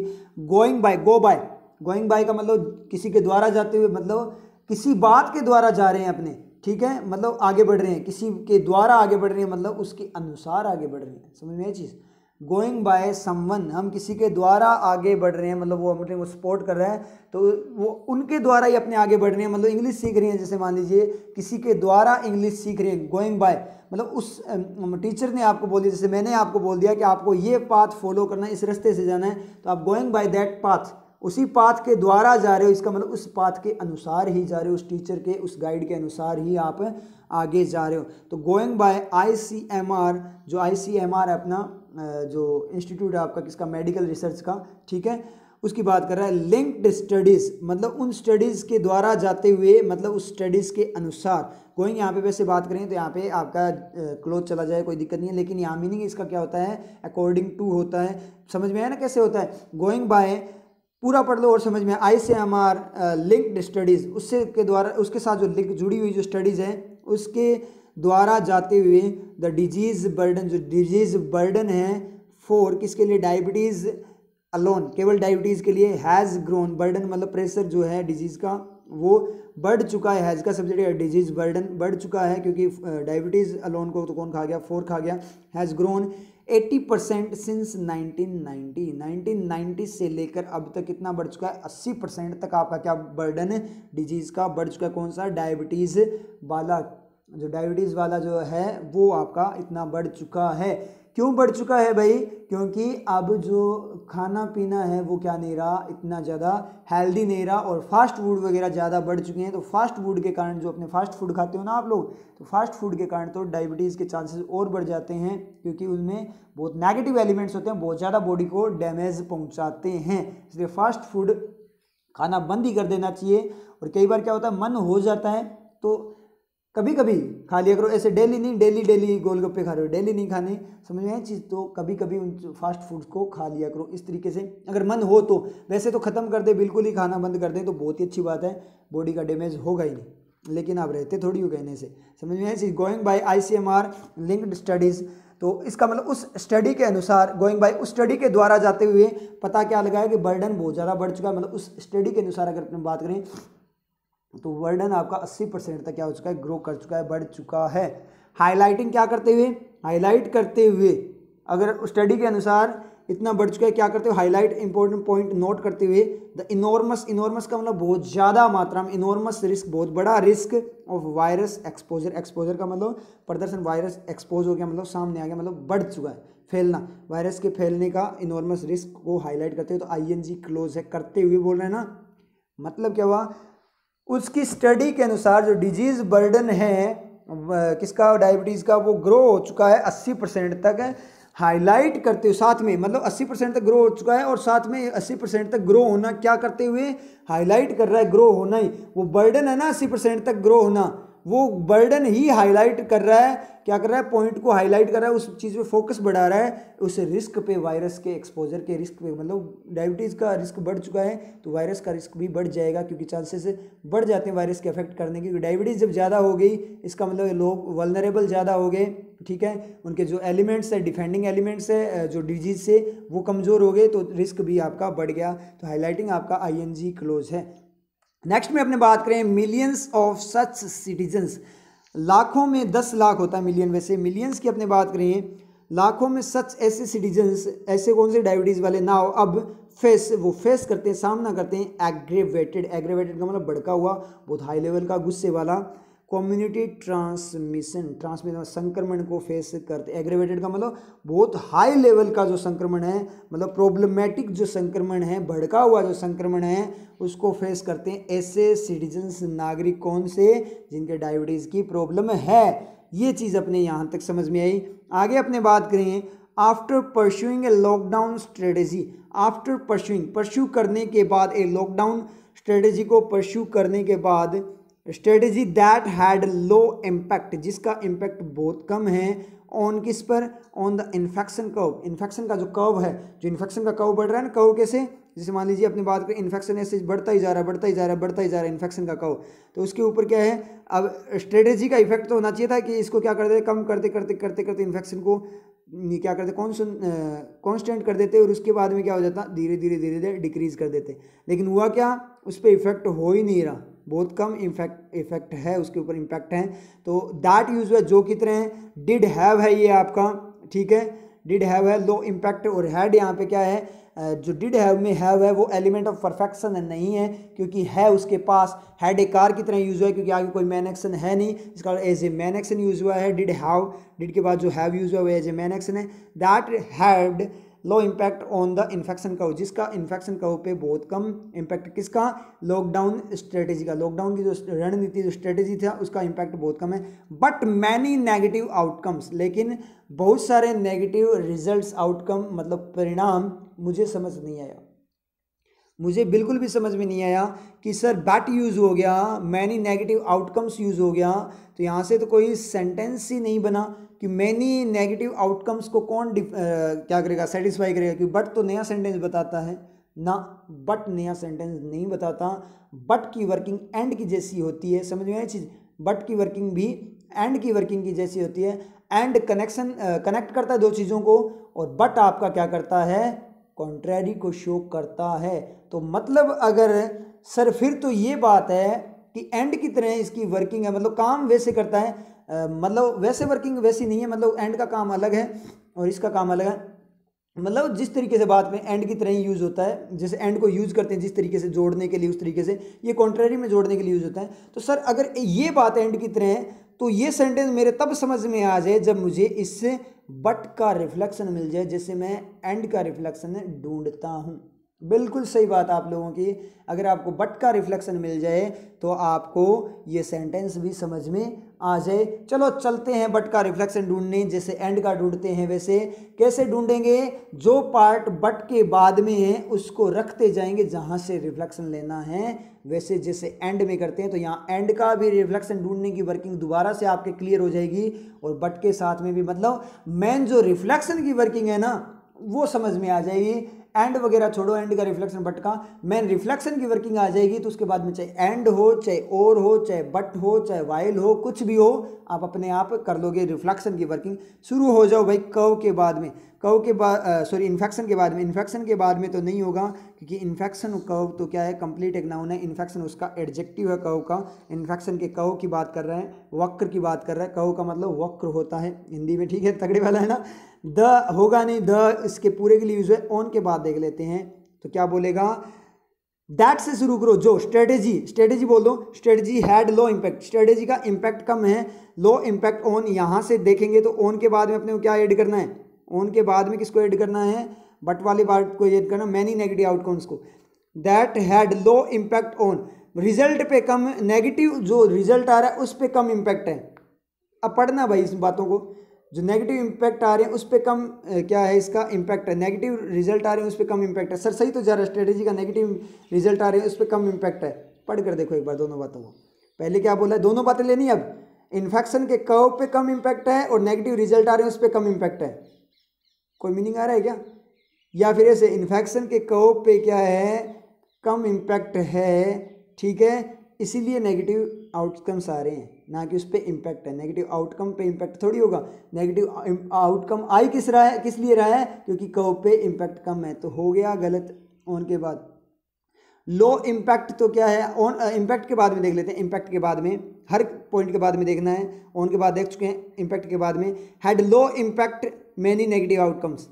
लो इम्पैक्ट में नेगेटिव आउटकम्स, लो इम्पैक्ट, तो लो इम्पैक्ट, इम्पैक्ट यहाँ पे क्या है, हैड लो इम्पैक्ट है ना, ऑन किसी पे इम्पैक्ट होना मतलब प्रभाव। इम्पैक्ट एक्शन भी होता है, लेकिन इम्पैक्ट यहाँ पे नाउन है ना, तो नाउन जैसे ही होगा और उसके बाद में नाउन होगा तो एडजेक्टिव बना। लो कम प्रभाव टाइप के रिजल्ट, नेगेटिव रिजल्ट, कम प्रभाव टाइप के नेगेटिव रिजल्ट। कोई मीनिंग नहीं आ रहा है कम प्रभाव टाइप के। एक तो उनका प्रभाव कम है इन्फेक्शन कर्व पे, और कम प्रभाव वाले नेगेटिव इम्पैक्ट है। जब इन्फेक्शन कर्व पे उनका कम प्रभाव है तो नेगेटिव रिजल्ट तो ज़्यादा होंगे ना।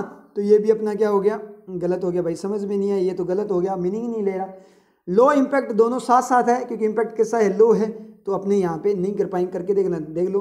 लो नेगेटिव आउटकम, नेगेटिव आउटकम क्या है, कम है, लो इम्पैक्ट है, कोई मीनिंग ही नहीं आ रहा वैसे भी, ठीक है। उसके बाद में अपने बात करें हेड के बाद में चेक करना, दैट हैड लो इम्पैक्ट, जिसका क्या है, कम इम्पैक्ट है इन्फेक्शन के ऊपर, and that had many negative outcome, और जिसके आउटकम्स क्या है, बहुत ज़्यादा नेगेटिव आउटकम्स है। तो हेड के बाद में रिफ्लेक्शन बिल्कुल सही जा रहा है। इसका मतलब जो स्ट्रेटेजी है लॉकडाउन स्ट्रेटेजी, उसका क्या है, इम्पैक्ट तो कम है इन्फेक्शन के ऊपर, लेकिन नेगेटिव आउटकम्स ज़्यादा है। तो रिफ्लेक्शन आपका जाएगा, कहाँ से जाएगा रिफ्लेक्शन, हेड के बाद में।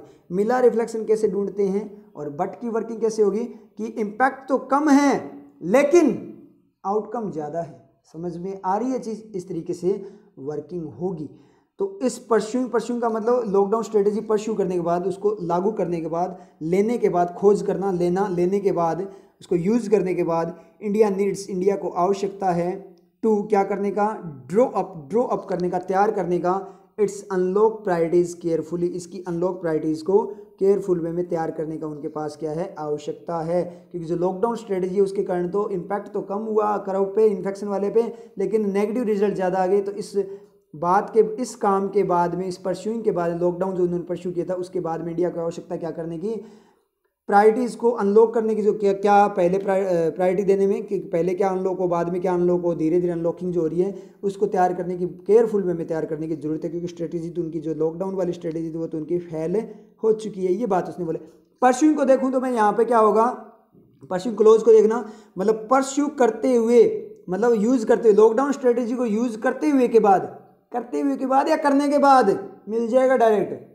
लॉकडाउन की जो स्ट्रेटेजी को साथ साथ तो परस्यू कर रहे हैं, साथ साथ उनको आवश्यकता है, तो साथ साथ तो वो परस्यू कर रहे हैं, क्या कर रहे हैं, साथ साथ तो यूज कर रहे हैं स्ट्रेटेजी को, साथ साथ आवश्यकता है, या यूज करने के बाद साथ साथ कर रहे हैं, आफ्टर लग गया ना, बाद लग गया ना, तो मतलब क्या निकला, लॉकडाउन स्ट्रेटेजी तो वो यूज कर चुके हैं, उसके बाद की बात बोल रहा है आवश्यकता है। मतलब अगर अब यूज कर भी रहे होंगे हो सकता है, तो ये बात बोली है ना, जो नीड आवश्यकता वो साथ साथ में नहीं है, आवश्यकता वाली बात परस्यूइंग के साथ साथ नहीं है, क्योंकि चाहे अब भी वो लॉकडाउन चल रहा है कोई दिक्कत नहीं है, लेकिन लॉकडाउन के जो ये वाली बात है उसको यूज करना है, उसके बाद में आवश्यकता हुई, मतलब ये एक्टिविटी तो कंप्लीट होगी तभी जाकर नीड की बात करेगा। इसका मतलब पैरेलल चलने वाली एक्टिविटी नहीं है, साथ का एक्शन नहीं है, ऐसे भी समझ में आ गया, क्लोज नहीं है, और वैसे भी समझ में आ गया। हिंदी में पढ़कर देखें कि लॉकडाउन स्ट्रेटेजी को यूज करते हुए के बाद आवश्यकता है या करने के बाद इसका मतलब जेरेंड है आपका परस्यूइंग। आई थिंक आप लोगों के क्लियर है, समझ में आया ना कैसे करना है। हिंदी में ऐसे बोलना करते हुए करना, ठीक है, और इंग्लिश में कैसे करना है कि साथ साथ चल रहा है क्या नहीं चल रहा उस तरीके से, या करने वाला भी हो सकता है, पहले की बात भी हो सकती है उस तरीके से, ठीक है। तो उसके बाद में हमने बात करी इट मस्ट शो, इसे क्या करना चाहिए, शो करना चाहिए, दिखाना चाहिए द पॉलिटिकल विल पॉलिटिकल क्या हो गया आपका, एडजेक्टिव हो गया ना, पॉलिटिक्स होता तो ठीक था, और विल यहाँ पे विल आ गया, मॉडल आ गया। मेरे तो कुछ सर समझ में ही नहीं आया, आपके क्या समझ में आएगा, आपके समझ में तो वैसे ही नहीं आ सकता।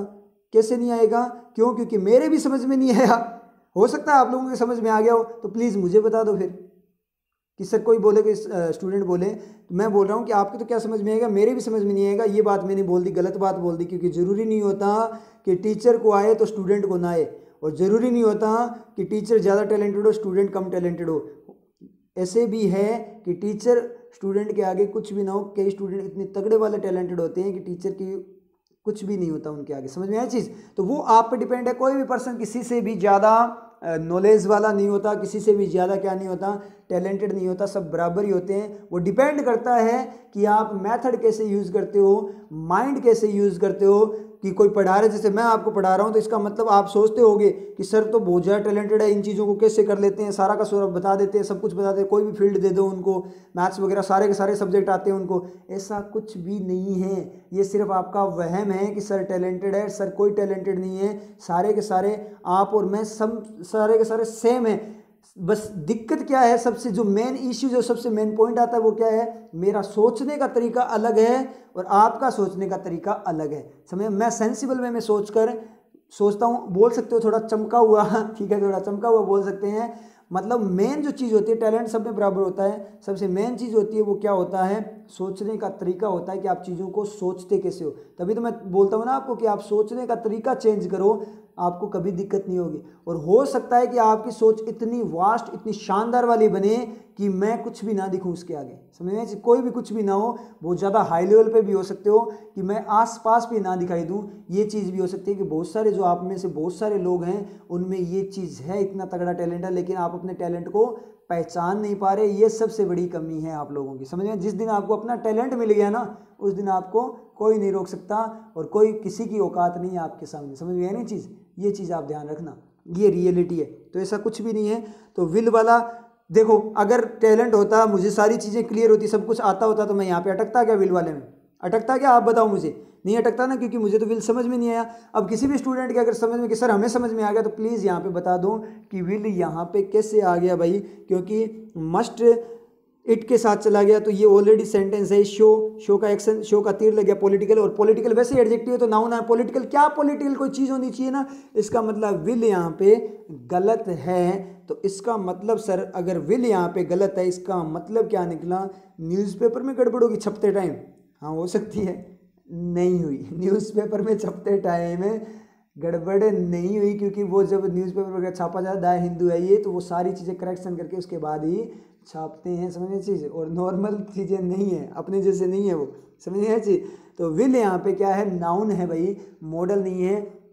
तो अब यहाँ से एक चीज़ समझ में आई क्या, कि विल की वर्किंग ओनली मॉडल नहीं, विल की वर्किंग एक और भी होती है। अब से आपके माइंड में ये वर्किंग भी साथ साथ विल देखते ही रहने चाहिए। क्या वर्किंग होती है विल की एक और? क्या? इच्छा को बताता है कि विल पावर बोलते हैं ना, सोचने की क्षमता, विल पावर, सोचना, सोच को बताता है, इच्छा को बताता है। तो पॉलिटिकल विल है, पॉलिटिकल जो विल है उनकी इच्छा शक्ति है, उसकी बात कर रहे हैं। इट मस्ट शो, इसे शो करना चाहिए। द पॉलिटिकल विल, पॉलिटिकल जो विल है इच्छा शक्ति है, मतलब जो पावर है उनकी टू एनफोर्स, क्या करने की? Show the political will, political will को शो करे, जो पॉलिटिकल विल है ना उसको शो करे। क्या शो करे? उनकी पॉलिटिकल जो नेताओं की जो पावर है, पॉलिटिकल नेताओं की तो क्या पावर है, मतलब अपने मान सकते पॉलिटिकल जो सिस्टम होता है उसकी जो पावर होती है, पॉलिटिकल सिस्टम की जो पावर है उसकी विल को क्या करे? शो करे। टू एनफोर्स, एनफोर्स लागू करने के लिए किसको? नॉर्म्स को, नॉर्म्स मतलब नियमों को, ऑन किस पे? पब्लिक बिहेवियर, पब्लिक के बिहेवियर पे। मतलब क्या हुआ? इंडिया को आवश्यकता है क्या करने की? अनलॉक करने की। और इट मस्ट शो, जो ऊपर जो बात है कि लॉकडाउन से गड़बड़ हुई है, उससे कोई मतलब लॉकडाउन के कारण इतना इम्पैक्ट नहीं हुआ, बहुत कम इम्पैक्ट हुआ था।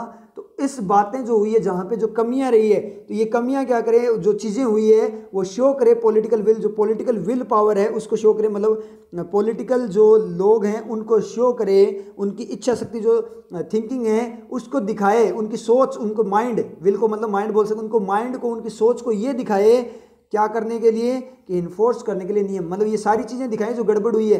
तो उन्हें सोचना चाहिए, अपनी सोचने की क्षमता है उस पर वर्क करना चाहिए। क्या करने के लिए? एनफोर्स नॉर्म्स, नॉर्म नियमों को एनफोर्स करना, लागू करना forcefully on public behaviour, public का जो बिहेवियर, आचरण में लोग जैसा आचरण कर रहे हैं उस पर, सच एज जैसे कि मास्क वियरिंग, मास्क को वियर करना, एंड फिजिकल डिस्टेंसिंग, जैसे कि एग्जांपल दिया बिहेवियर कौन कौन से? मास्क की वियर करना जेरेंड है, और फिजिकल डिस्टेंसिंग भी क्या है आपका? जेरेंड है। फिजिकल फॉर्म में डिस्टेंसिंग को लोगों पे एनफोर्स करना चाहिए, क्योंकि लॉकडाउन होने के बावजूद लोगों ने रूल्स को फॉलो नहीं किया।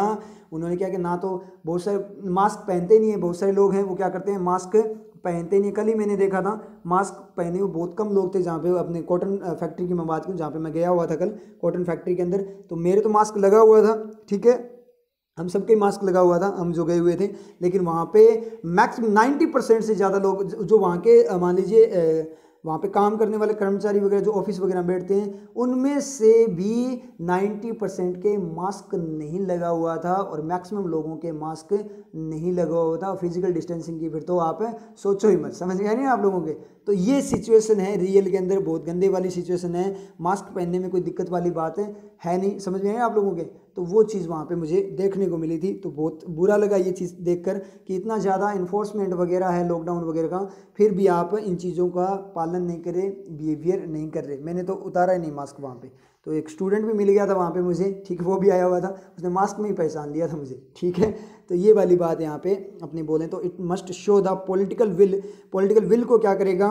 शो करेगा to enforce norms on public behaviour पे, ठीक है, सच एज मास्क वियरिंग वगैरह, उन पे फोर्स करें, नियम लगा दें, उन पे चार्जेस लगाने शुरू करें, तभी जाकर पब्लिक मानेगी, तभी तो लॉकडाउन का इम्पैक्ट नहीं। मतलब इतना लॉकडाउन, इतना बड़ा लॉकडाउन करने के बावजूद इकोनॉमी तो पूरी की पूरी धराशायी होगी, लेकिन कोरोना नहीं रुका। क्यों? किसके कारण? सिर्फ और सिर्फ लोगों की बेवकूफ़ी के कारण। अगर इतने टाइम तक वो रुक जाते तो क्या पता आज सिचुएशन कुछ अलग होती, टॉप 5 में अपने ना होते। समझ में आ रही है चीज़? तो ये सिचुएशन आज ना होती। आगे बात करें, यट अभी तक the scenes from many cities, जो सीन है, दृश्य है, जो दृश्य दिखाई दे रहे हैं from many cities coming out of lockdown, जो लॉकडाउन से बाहर आ रहे हैं, ठीक है। तो क्या है? कमिंग आउट ऑफ लॉकडाउन से जो बाहर आते हुए जो है सीन। अब मुझे बताओ, सिटीज़ लॉकडाउन से बाहर आ रही है या सीन? देख लेंगे अपने, लॉकडाउन से बाहर हो सकता है, सिटीज़ भी हो सकती है और सीन भी हो सकते हैं लॉकडाउन से बाहर आते हुए, या सिटीज़ ज़्यादा सही है। सिटीज़ जो कि क्या है, लॉकडाउन से बाहर आ रही है। सीन क्या आएंगे लॉकडाउन से बाहर? सीन लॉकडाउन से बाहर नहीं आएंगे, सीन तो सिटीज़ से आएंगे। इसका मतलब कमिंग जो आईएनजी क्लोज है वो किसके लिए यूज है? सिटीज़। आती हुई जो सिटीज़ है, आती हुई है ना, क्लोज आपका यूज हो गया। बहुत सारी सिटीज़ जो क्या है लॉकडाउन से बाहर आती हुई है, उनसे जो सीन है इंक्लूड करते हैं किसको? हार्ड हिट वंस, जो वंस का मतलब 1 2 3 इकाई की फॉर्म में, 1 2 3 इकाई, दहाई, सैकड़ा, उस तरीके से इकाई, वंस, टेंस, थाउजेंड्स, ठीक है, इकाई, दहाई, सैकड़ा की तरह। तो हार्ड हिट वंस, हार्ड का मतलब जो बहुत ज़्यादा वे में हाई लेवल में हिट हुए 1 2 3 जो सीरीज़ हैं, ठीक है, सच एज मुंबई, जैसे कि मतलब जिन पे बहुत ज़्यादा हाई लेवल पे हार्ड हुआ है, मतलब हार्ड हिट हुआ है, बहुत तगड़े वाला हिट हुआ है, मतलब बहुत ज़्यादा केसेस हैं वहाँ पे, उनको इंक्लूड करते हुए, इंक्लूडिंग आईएनजी क्लोज, मतलब सिटीज़ जो क्या आ रही है बाहर आ रही है, इंक्लूड करते हुए, सिटीज़ के लिए यूज है इंक्लूडिंग, सिटीज़ इंक्लूड करते हुए साथ साथ उनको भी इंक्लूड करते हुए, किसको, मुंबई वगैरह को शो करता है। एंक्सियस का मतलब क्या होता है, बेचैनी वाला, मतलब क्या हो गया, परेशानी वाला, अपनी बात कर सकते हैं, और बहुत खतरनाक वाला, क्राउडिंग। एंक्सियस का मतलब परेशानी वाली जो क्राउडिंग है, इन मैनी सिचुएशंस में शो करता है। शो का सब्जेक्ट मिले तो सिंस मिल जाएगा, कुछ और बचा नहीं। मुंबई तो एग्जाम्पल है यहाँ पे, इंक्लूडिंग हार्ड हिट वंस उसके साथ चला गया, इंक्लूडिंग के साथ, लॉकडाउन को ऑफ खा गया, कमिंग आईएनजी क्लोज अलग है, ये तो बनेगा नहीं, मैनी सिटीज़ को फ्रॉम खा गया, सिंस बचे। मतलब जो सिटीज़ है लॉकडाउन से जो बाहर आती हुई जो सिटीज़ है, मुंबई वगैरह को इंक्लूड करते हुए, उन सिटीज़ जो सीन है ना, वो शो करते हैं एंक्सियस का मतलब परेशानी वाली, क्राउडिंग को, परेशान करने वाली क्राउडिंग को, इन मैनी सिचुएशन, बहुत सारी सिचुएशंस में, मतलब वहाँ पे जहाँ पे बहुत ज़्यादा हिट भी हो रखा है, और जो लॉकडाउन से बाहर आ रहे हैं उनमें बहुत ज़्यादा क्राउडिंग को शो कर रहा है, उसको दिखा रहे हैं, वो सीन वहाँ पे दिखाई दे रहे हैं। अब यहाँ पे बोलोगे सर क्राउड क्यों नहीं हुआ, क्राउडिंग क्यों हुआ? आपको मैंने पहले भी एक एडिटोरियल में बताया था कि जेरेंड और प्रॉपर नाउन में क्या डिफरेंस होता है। प्रॉपर नाउन तो होता है फिक्स, भाई वो सेम है, और जेरेंड जो होता है वो एक्शन की फॉर्म में बात करता है, मतलब एक्टिविटी को शो करता है साथ में, समझ में, दोनों में ये डिफरेंस है। क्राउड में यूज कर लेता तो वहाँ पे आपको, अब मैं जैसे बोलूँगा क्राउड मुझे दिखाई दी, अब आप बोलना, अब क्या करो, आप आंखें बंद कर लो, सारे के सारे क्या करो, आप आंखें बंद कर लो। अब मैं थोड़ा सा आपको, आप सोचो, मैं थोड़ा सोचवाऊंगा आपको, ठीक है, तो आप थोड़ा सोचो, थिंक करवाऊंगा मैं आप लोगों को। तो आप आंखें बंद करो और माइंड में पिक्चर बनानी स्टार्ट करो। देखो पिक्चर बनाना आपको सब समझ में आ जाएगा। देखो जब डिफरेंस करना होता है अपने को कोई भी चीज़ों के अंदर, ठीक है, जब आपको कंपैरिजन करना होता है तो आप क्या करो, आंख बंद करके दोनों की पिक्चर बना लो, आपको कोई दिक्कत, जब भी आपको कोई सेंटेंस समझ में ना आए, कुछ भी समझ में ना आए, तो आप क्या करो, आंखें बंद कर लो और माइंड में पिक्चर बना लो, ठीक है, आंखें बंद करके माइंड में पिक्चर बना लो, या फिर आंखें खोलकर भी बना सकते हो। अगर आपका कॉन्सेंट्रेशन लेवल बढ़ जाता है तो खोलकर बना सकते हो, कॉन्सेंट्रेशन लेवल कम है तो आप आंखें बंद करके बना सकते हो। अगर आपको साउंड वगैरह आती है, कहीं से बाहर से आपको साउंड आ रही है, आवाज़ें, उससे आपको क्या हो रहा है, कॉन्सेंट्रेशन खराब हो रहा है, तो क्या करो, कान बंद कर लो, समझ गए, कान बंद करके धीरे धीरे थोड़ा क्या करो, थोड़ा थोड़ा एनवायरनमेंट बनाओ, हल्का हल्का शोरगुल वाला, हल्का हल्का एनवायरनमेंट बनाते जाओ, ताकि आप धीरे धीरे स्टेप बाय स्टेप क्या हो, आपकी कॉन्सेंट्रेशन उस एनवायरनमेंट में भी वो क्या हो, आपकी इंक्रीज होती रहे, ताकि क्योंकि एग्जाम वगैरह में होते हैं, इन्विजिलेटर वगैरह भी बोलते हैं बाई चांस, ठीक है, कोई बाहर से गाड़ी वगैरह की भी आवाज़ आ जाती है तो वहाँ कंसंट्रेशन आपकी डाउन होती है। तो इसके लिए आपको इस देखो, ओनली स्टडी की प्रैक्टिस करना ज़रूरी नहीं होता, ओनली वही प्रैक्टिस इंपॉर्टेंट नहीं है, ये प्रैक्टिस ज़्यादा इंपॉर्टेंट है जो आपका ध्यान को भंग करती है, आपकी कंसंट्रेशन को डिक्रीज करती है। तो क्या करो, उस पर आपको वर्क करना है, धीरे धीरे हल्का सा शोर, या फिर आपने मोबाइल में रिकॉर्डिंग कर ली शोरगुल की, तो उसको क्या कर दिया, लो वॉल्यूम पे लगा दिया, फिर थोड़ा बढ़ा दिया, फिर दोहरा उसको थोड़ा और ज़्यादा, मतलब शोर एक टाइप का, फिर किचपिच टाइप का बहुत बड़ा शोर ले लिया आपने, ठीक है, उसके साथ में आपने कंसंट्रेशन ऐसे बढ़ानी होती है। अभी अपने यहाँ पे सोचेंगे क्या, आपको क्या करना, माइंड में सेट करो, क्राउड, मैंने बोला क्राउड, आप आंखें बंद करके सोचो, मैंने बोला क्राउड, तो आपको क्या दिखेगा, भीड़ दिखेगी, लोग खड़े हुए दिखेंगे नहीं दिखेंगे, वहाँ पे बहुत सारे लोग हैं, दिखे, क्राउडिंग क्या दिखेगा, क्राउड होना, लोग आते हुए दिखाई देंगे, आते जाते दिखाई देंगे भीड़ की फॉर्म में, समझ में आई चीज़, लोग आते जाते दिखाई देंगे क्राउडिंग में, भीड़ की फॉर्म में, और क्राउड में अपने, मैंने भी आंख बंद कर रखी है, ठीक है, मुझे भी दिखाई दे रहा है। तो क्राउड की अगर अपने बात करें तो आपको लोग, भीड़ जमा दिखाई देगी कि वहाँ पे बहुत सारी क्राउड होगी, ठीक है, और मान लीजिए एक्सीडेंट पॉइंट हो गया, वहाँ पे लोग खड़े हैं, बहुत सारे लोग खड़े हैं, तो वो आपको क्राउड दिखाई देगी। लेकिन लोग भाग भाग करा रहे हैं उस जगह पे, तो वहाँ पे क्राउड नहीं दिखाई देगी, वहाँ पे आपको क्राउडिंग दिखाई देगी, मतलब क्राउड होना दिखाई देगा, ये डिफरेंस होता है। अब आंखें खोल लो, अब आंखें खोल लो, सो मत जाना, सो तो नहीं गए ना, सोए तो नहीं हो ना, सो मत जाना, आंखें खोल लो जल्दी से, ठीक है। तो यहाँ पे अपने बात करें, जल्दी से क्या खोलो, आंखें तो डायरेक्ट ही खुलती है ना, जल्दी से क्या खोलो बेवकूफ़ हो। तो यहाँ पे अपने बात करें, शो करते हैं एंक्सियस का मतलब बेचैनी वाली, प्रॉब्लमेटिक क्राउडिंग, क्राउड होने को इन मैनी सिचुएशन में ये क्या करता है, दिखाता है। कौन, ये जो सीन जो अपने को दिखाई दे रहे हैं, इंक्लूड करते हुए ऑन पब्लिक ट्रांसपोर्ट पे इंक्लूड करते हुए।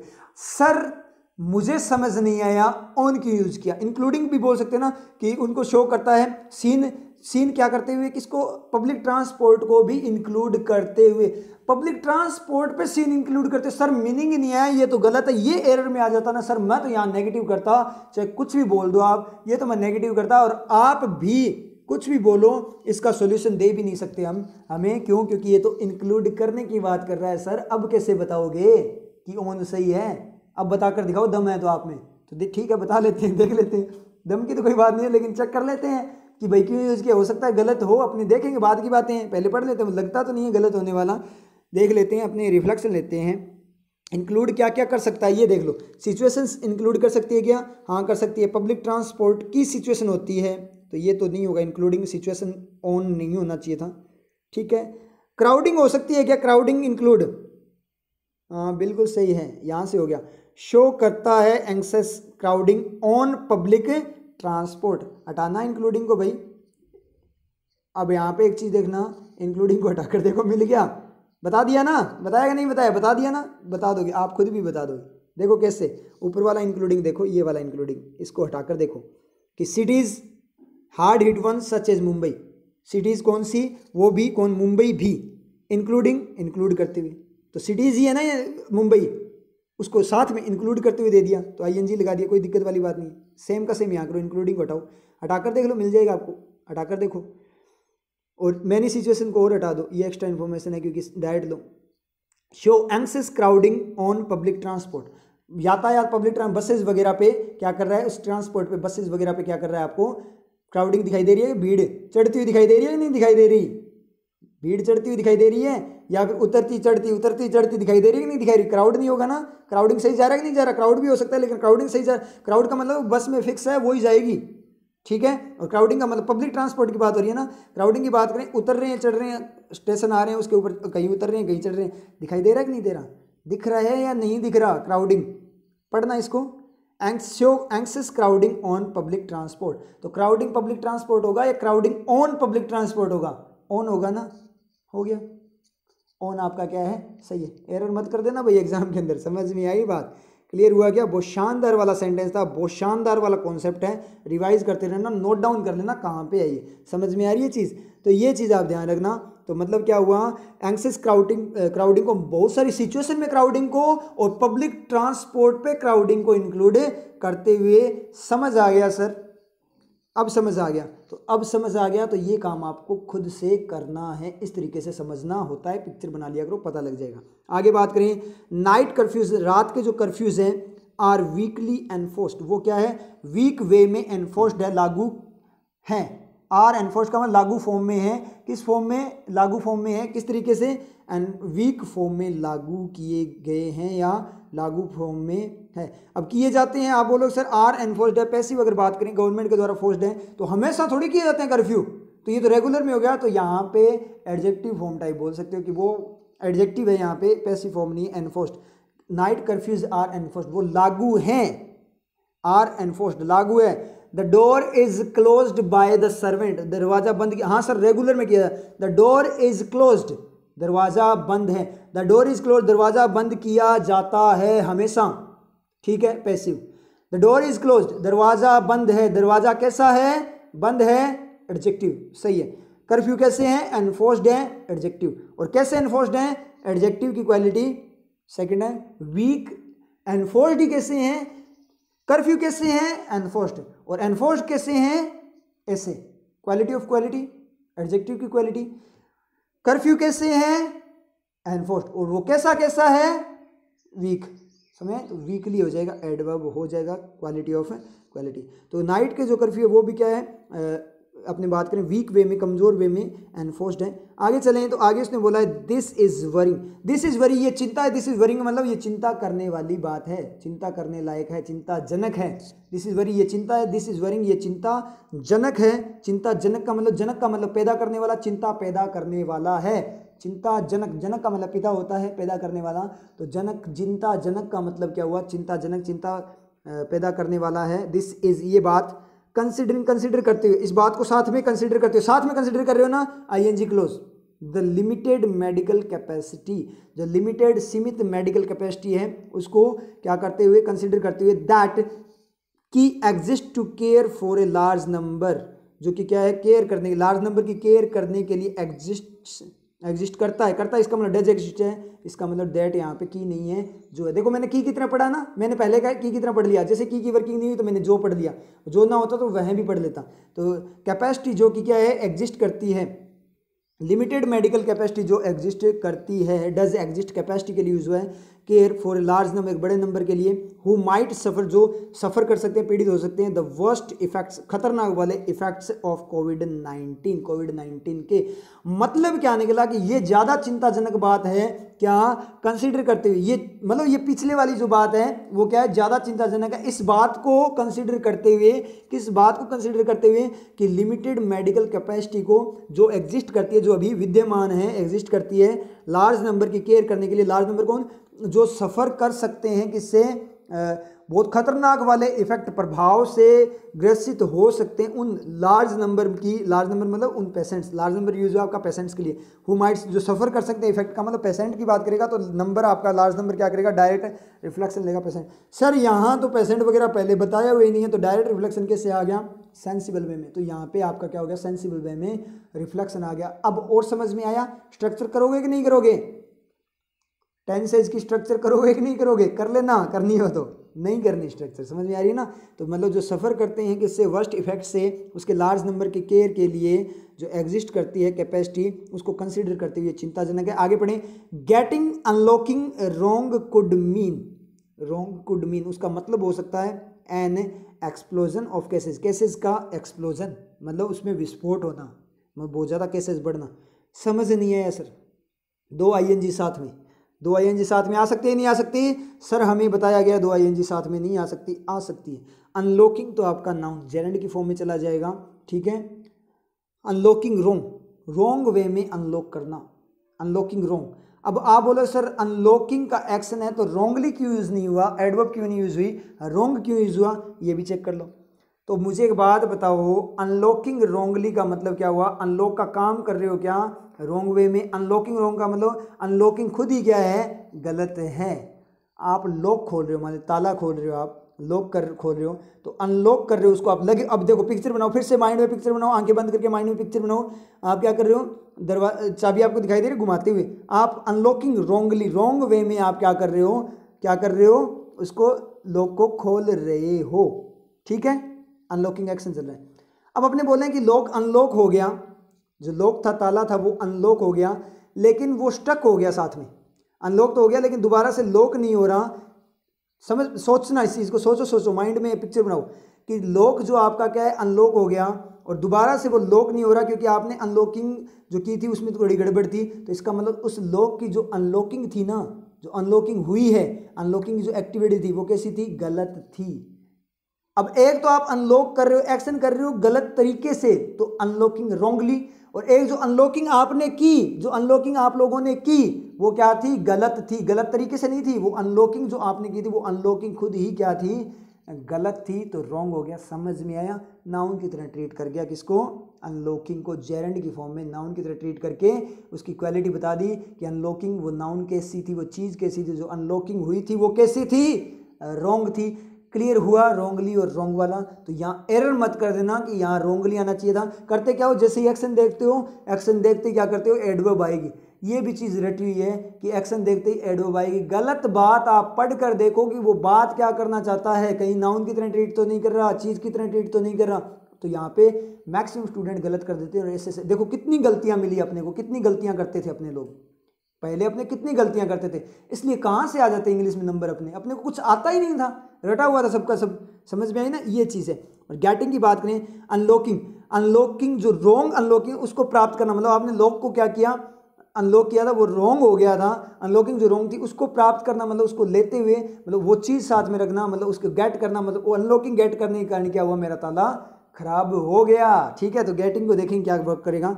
Getting unlocking wrong could mean, तो उसका मीनिंग हो सकता है एन एक्सप्लोजन ऑफ केसेस, मतलब जो गलत अनलॉकिंग है ना उसको प्राप्त करने का मीनिंग हो सकता है केसेस में बढ़ोतरी। अगर आप गेट करते हो उस गलत अनलॉकिंग को, उस गलत चीज़ को अगर आप प्राप्त कर लेते हो तो आपके साथ गड़बड़ हो सकती है। तो कुड का सब्जेक्ट क्या है, गेटिंग उसका सब्जेक्ट है। ये चीज़ क्लियर हुई हो, तो गेटिंग भी आपका क्या है, जेरेंड है। अनलॉकिंग भी आपका क्या है, जेरेंड है। समझ में आई चीज़। अनलॉकिंग आपका जेरेंड है, नाउन की फॉर्म में जेरेंड होता है, और गेटिंग आपका क्या है। अब सर दो नाउन साथ में आ गई, गेटिंग टाइप की अनलॉकिंग होगी क्या, ना। जो नाउन जेरेंड जो नाउन होता है वो एक्शन की फॉर्म में ही वर्क करता है। अनलॉकिंग की जो एक्टिविटी है वो गलत थी। पढ़कर आपको मीनिंग लेकर बोल कर देखना पड़ेगा, तभी मीनिंग आएगा, नहीं तो एक्शन की आपको ये भी बताया हुआ है कि एक्शन एज ए नाउन होता है, वो क्या होता है आपका जेरेंड होता है। तो आप वहां पे एडवर्ब भी करोगे क्योंकि एक्शन एज ए नाउन है ना, कि सर एक्शन जो है ही तो इसलिए नाउन है। अब ये होती है इनकी डेप्थ में वर्किंग कैसे होता है। तो अनलॉकिंग कहाँ से सेटिस्फाई होगा, गेटिंग जब सब्जेक्ट बन गया कुड का, तो अनलॉकिंग कहाँ से सेटिस्फाई होगा, अनलॉकिंग सेटिस्फाई होगा गेटिंग के तीर से। क्यों, क्योंकि जो जेरेंड होता है वो एक्शन की फॉर्म में नाउन होता है, तो वो तीर भी छोड़ देता है। समझ में आई चीज।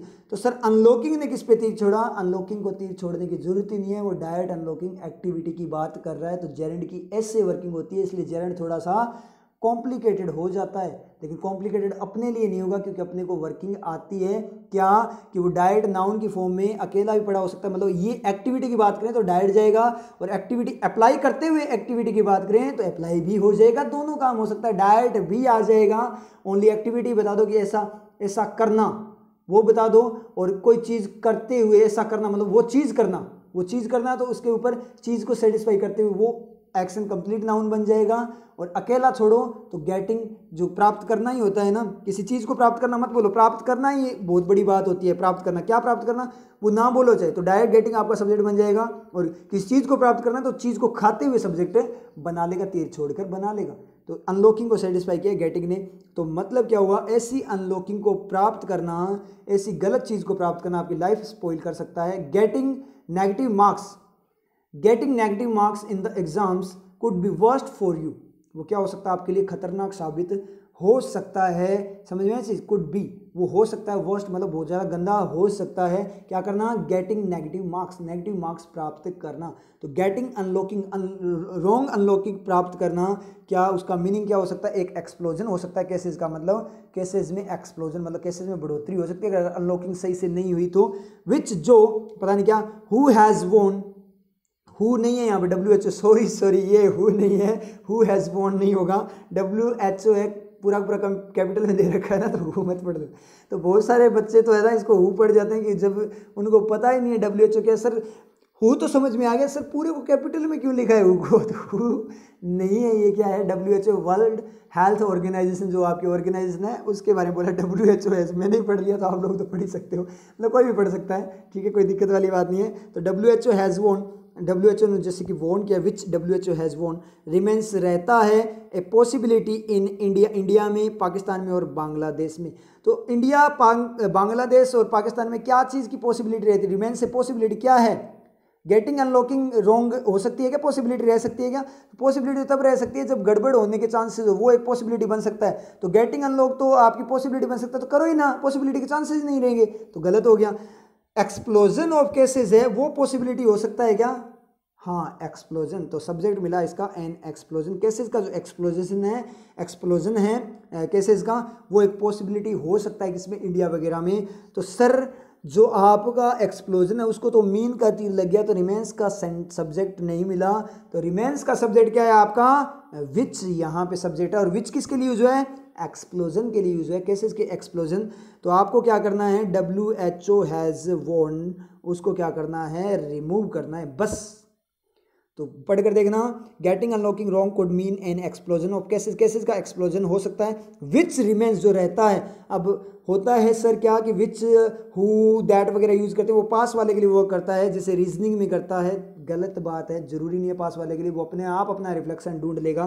तो यहाँ केसेस के लिए तो है नहीं, केसेस क्या है, पॉसिबिलिटी है, केसेस पॉसिबिलिटी नहीं है, केसेस के एक्सप्लोजन जो है वो पॉसिबिलिटी, और वैसे भी डज रिमेन है, केसेस प्लूरल डू रिमेन आना चाहिए था, इसका मतलब केसेस के लिए नहीं है, एक्सप्लोजन के लिए। तो ऐसा कुछ भी नहीं रटना, ऐसा कुछ भी नहीं होता कि पास वाले के लिए हु, विच वगैरह, दैट वगैरह आता है, ऐसा कुछ भी नहीं होता। समझ में आई आप लोगों की बात, ये समझ में आ रही ना ये चीज़, ये ऐसा कुछ भी नहीं होता, वो दूर वाले के लिए बोलोगे। अब आप ऐसे बोलो एक्सप्लोजन के लिए एक्स्ट्रा इन्फॉर्मेशन यूज करनी है तो कैसे करोगे, ऑफ तो देना पड़ेगा ना वहाँ पे, ऑफ वाला था कैसे इसका एक्सप्लोजन है तो ऑफ को तो हटा नहीं सकते, कैसे एक्स्ट्रा इन्फॉर्मेशन है वो भी देनी है और साथ में विच वाली भी देनी है, तो कैसे करोगे, ऐसे लिखा जाएगा ना।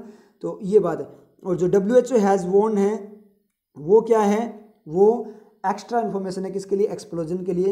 Who, WHO has warned, who फिर से मैं हु पढ़ रहा हूँ, ठीक है, हु हैज़ वॉर्न, जो वॉर्न कर चुका है किसको, एक्सप्लोजन को। तो ये एक्स्ट्रा इन्फॉर्मेशन है किसकी, explosion of cases, which, explosion which किसके लिए यूज हुआ है, एक्सप्लोजन के लिए, विच एक्सप्लोजन ही पढ़ो यहाँ पे, explosion who WHO has won, जिसको WHO ने क्या किया है, वॉन किया है, वो एक्सप्लोजन रिमेंस, इस तरीके से जाएगा एक्स्ट्रा इन्फॉर्मेशन में। आगे पढ़ें, नेशनल पॉलिसी, जो नेशनल पॉलिसी है, राष्ट्रीय जो नीति है, शुड नॉट, उसे नहीं चाहिए, should not put the cart before the horse, cart को हॉर्स के सामने नहीं रखना चाहिए, उसे ये बताया।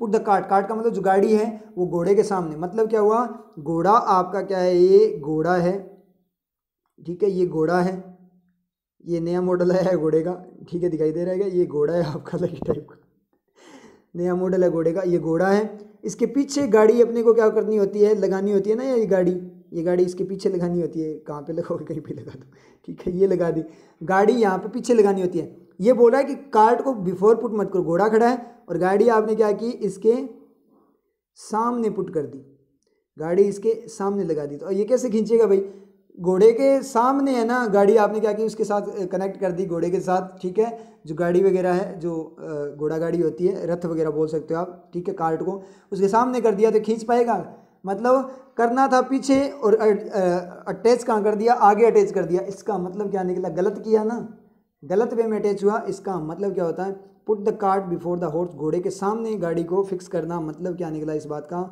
मीनिंग निकलता है क्या, गलत वे में किसी चीज़ को अरेंज करना, गलत करना, जो चीज़ जैसी है उसके अपोजिट करना, मतलब गलत वे में करना, बिल्कुल अपोजिट करना। तो नेशनल पॉलिसी को क्या नहीं करना चाहिए, put the cart before the horse नहीं करना चाहिए, मतलब गलत वे में यूज़ नहीं करना चाहिए, मतलब अनलॉकिंग सही तरीके से करनी चाहिए, गलत पुट ना कर दे जिसके कारण गड़बड़ हो जाए। बाय किसके द्वारा नहीं करना चाहिए ऐसा, बाय प्रायोरिटाइजिंग एक्टिविटीज़ को प्रायोरिटाइज करने के द्वारा, सच एज जैसे कि एक्टिविटीज़ में, जैसे कि वर्शिप एट पब्लिक प्लेसेस पे वर्शिप करने की जो एक्टिविटीज़ है उनकी प्रायोरिटाइजिंग के द्वारा। तो बाय के बाद में एजेंट बन गया ना, तो करते हुए, प्रायोरिटाइज करते हुए नहीं करना चाहिए क्या, या प्रायोरिटाइजिंग की जो एक्टिविटी है उसके द्वारा नहीं करना चाहिए, इसका मतलब क्या है, जेरेंड आपका एजेंट की फॉर्म में।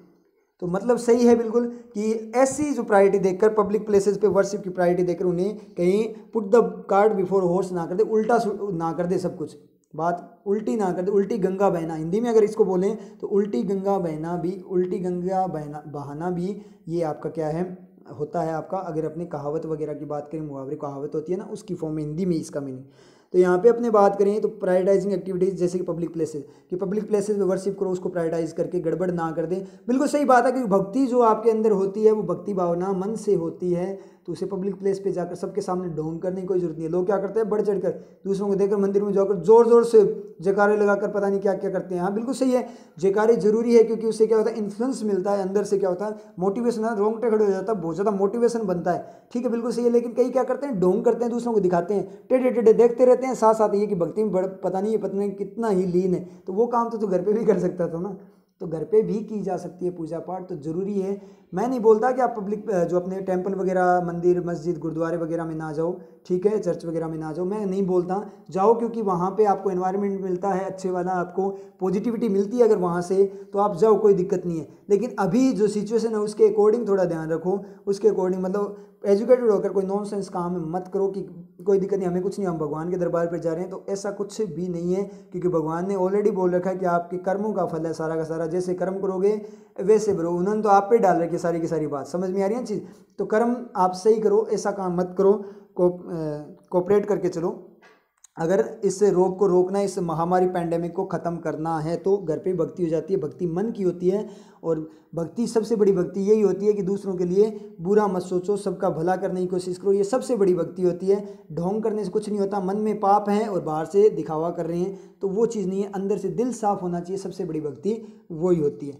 ये बात इसने बोली। उसके बाद में बोले ऑल अवेलेबल रिसोर्सेज, जो सारे के सारे जो अवेलेबल रिसोर्सेज हैं, मस्ट बी डिवोटेड, डिवोट का मतलब होता है समर्पित किए जाने चाहिए, कंपल्सन की फॉर्म में जितने रिसोर्सेज स्रोत वगैरह हैं, टुवर्ड्स किसकी तरफ है, प्रोडक्टिव एंड इसेंशियल वर्क, जो प्रोडक्टिव मतलब उत्पादन करने वाला, अच्छे वाला और इसेंशियल जरूरी काम है, उसकी तरफ क्या करने चाहिए, रिसोर्सेज को यूज करना चाहिए, जो पेमेंट वगैरह है, राजस्व वगैरह जितनी भी चीज़ें हैं, वो सारी की सारी जो अच्छे अच्छे रिसोर्सेज है, वो सारे के सारे जरूरी कामों के लिए पहले क्या करो, आप यूज करो, ये बात इसने बोली है। नेक्स्ट में अपने बात करें, next and last paragraph, para है ये आपका पैराग्राफ है इसका एडिटोरियल का, the centre has to, centre को करना पड़ता है, ऑल्सो एक्सप्लेन, एक्सप्लेन करना भी, बखान करना भी पड़ता है, वट, क्या, एक्सप्लेन वट, तीर लगेगा वट पे और पूरे सेंटेंस को एलिमेंट बनाएगा, पता है वट की working, it is doing to assess the prevalence of infection, what it is doing, जो ये कर रहा है,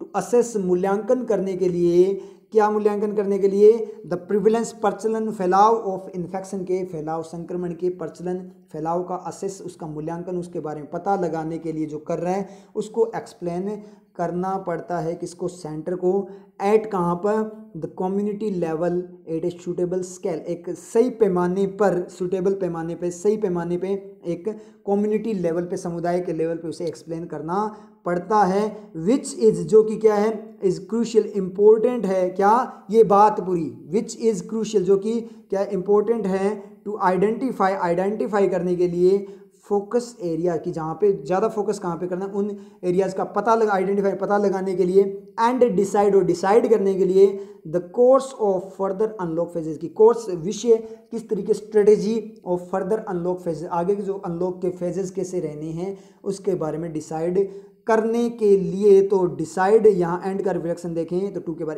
रिफ्लेक्शन में मैंने ढूंढना बताया था ना आपको, एरियाज़ के बाद में ले लो, आइडेंटिफाई के बाद ले लो, टू के बाद में ले लो, ये मैंने अभी बट वाला करवाया था, आपको करवाया, बार बार नहीं करवाऊंगा क्योंकि वीडियो लेंथी हो जाती है, टाइम ज़्यादा कंज्यूम हो जाता है, ये आपको खुद से भी करना, बार सारा कुछ मैं ही करवा दूंगा तो आप खुद से क्या करोगे, मैं आपको सिर्फ मेथड बताता हूँ कि आपको करना कैसे होता है, अप्लाई तो आपको करना पड़ेगा, और अगर मैं सारा का सारा करवाने लग गया तो आप बोलो सर करवा रहे हैं कोई दिक्कत नहीं, आप डिपेंडेड हो जाओगे, और जो चीज़ मैं बिल्कुल भी नहीं चाहता कि आप डिपेंडेड हो, मैं तो यही चाहता हूँ कि आप सेल्फ डिपेंडेड बनो, समझ में आई चीज़, इसलिए खुद से करने की प्रैक्टिस खुद से जब तक नहीं करोगे, जैसे मान लीजिए बहुत सारे स्टूडेंट्स की एक आदत होती है कि सॉल्यूशन देख लिया, हाँ ठीक है समझ में आ गया, लेकिन खुद से अप्लाई नहीं करते, जब तक, ये आपका मेथड बहुत गलत मेथड है, चाहे आप कितनी मेहनत, तभी आपके मार्क्स नहीं बनते, चाहे मैथ्स हो, चाहे रीजनिंग हो, चाहे कोई सा भी सब्जेक्ट, इंग्लिश हो, चाहे कोई भी सब्जेक्ट हो आपका, जब तक आप खुद से अप्लाई नहीं करोगे तब तक आपको समझ में नहीं, आपने डायरेक्ट क्या किया, क्वेश्चन नहीं हुआ, उसका मैथ्स में भी ऐसे कर लेते हैं बहुत सारे स्टूडेंट, क्वेश्चन नहीं हुआ उसका सोल्यूशन, हाँ ठीक है समझ में आ गया, नहीं ऐसे नहीं समझना, खुद से उसको देखकर फिर खुद से सोल्व करना है कि अच्छा इसने ऐसे किया गया, तो एक बार मैं खुद से ट्रिक यूज़ करके थोड़ा सा, क्या पता थोड़ा इसने जो यूज़ किया उसके अकॉर्डिंग में थोड़ा सा और ट्रिक यूज़ करूं ताकि मेरी स्पीड बूस्ट हो जाए, मतलब इससे भी इजी वे में मैं कर सकता हूं क्या, तो उस पर आपको रिसर्च करनी होती है, हर क्वेश्चन पे आपको क्या करनी होती है, प्रैक्टिस में रिसर्च, और रिसर्च की आपने तो आपको बहुत सारी नई ट्रिक्स मिलेगी जो आपके टाइम को भी बचाएगी और आपकी एक्यूरेसी को भी बढ़ाएगी और खुद का मेथड जनरेट करेगी, और जब जिस बंदे को खुद का मेथड मिल जाए किसी भी सब्जेक्ट का, जैसे अपने को इंग्लिश का मिल गया खुद का मेथड, बिल्कुल यूनिक मेथड है, किसी के पास नहीं है, तो ये मेथड अपने को मिल गया, तो अपने को इंग्लिश में कहीं दिक्कत होती है क्या, कोई भी एक भी सेंटेंस में अपने को दिक्कत नहीं होती, तो जब पर्सन को खुद का मेथड मिल जाए तो उसको उसका कोई तोड़ नहीं होता, समझ में आ रही है ना, समझ में आ रही है ना बात, समझ में आ रही है, समझ में क्या समझ आएगी, मतलब बात समझ में आ रही है क्या, तो समझ में आई ना बात आपके, तो खुद का मेथड सबसे तगड़े वाला मेथड होता है और सबसे शानदार वाला मेथड होता है, उसका कोई तोड़ नहीं होता, कब, जब वो खुद का मेथड होना वो सही होना चाहिए, ऐसे नहीं मुंह उठा के कुछ भी बना दिया,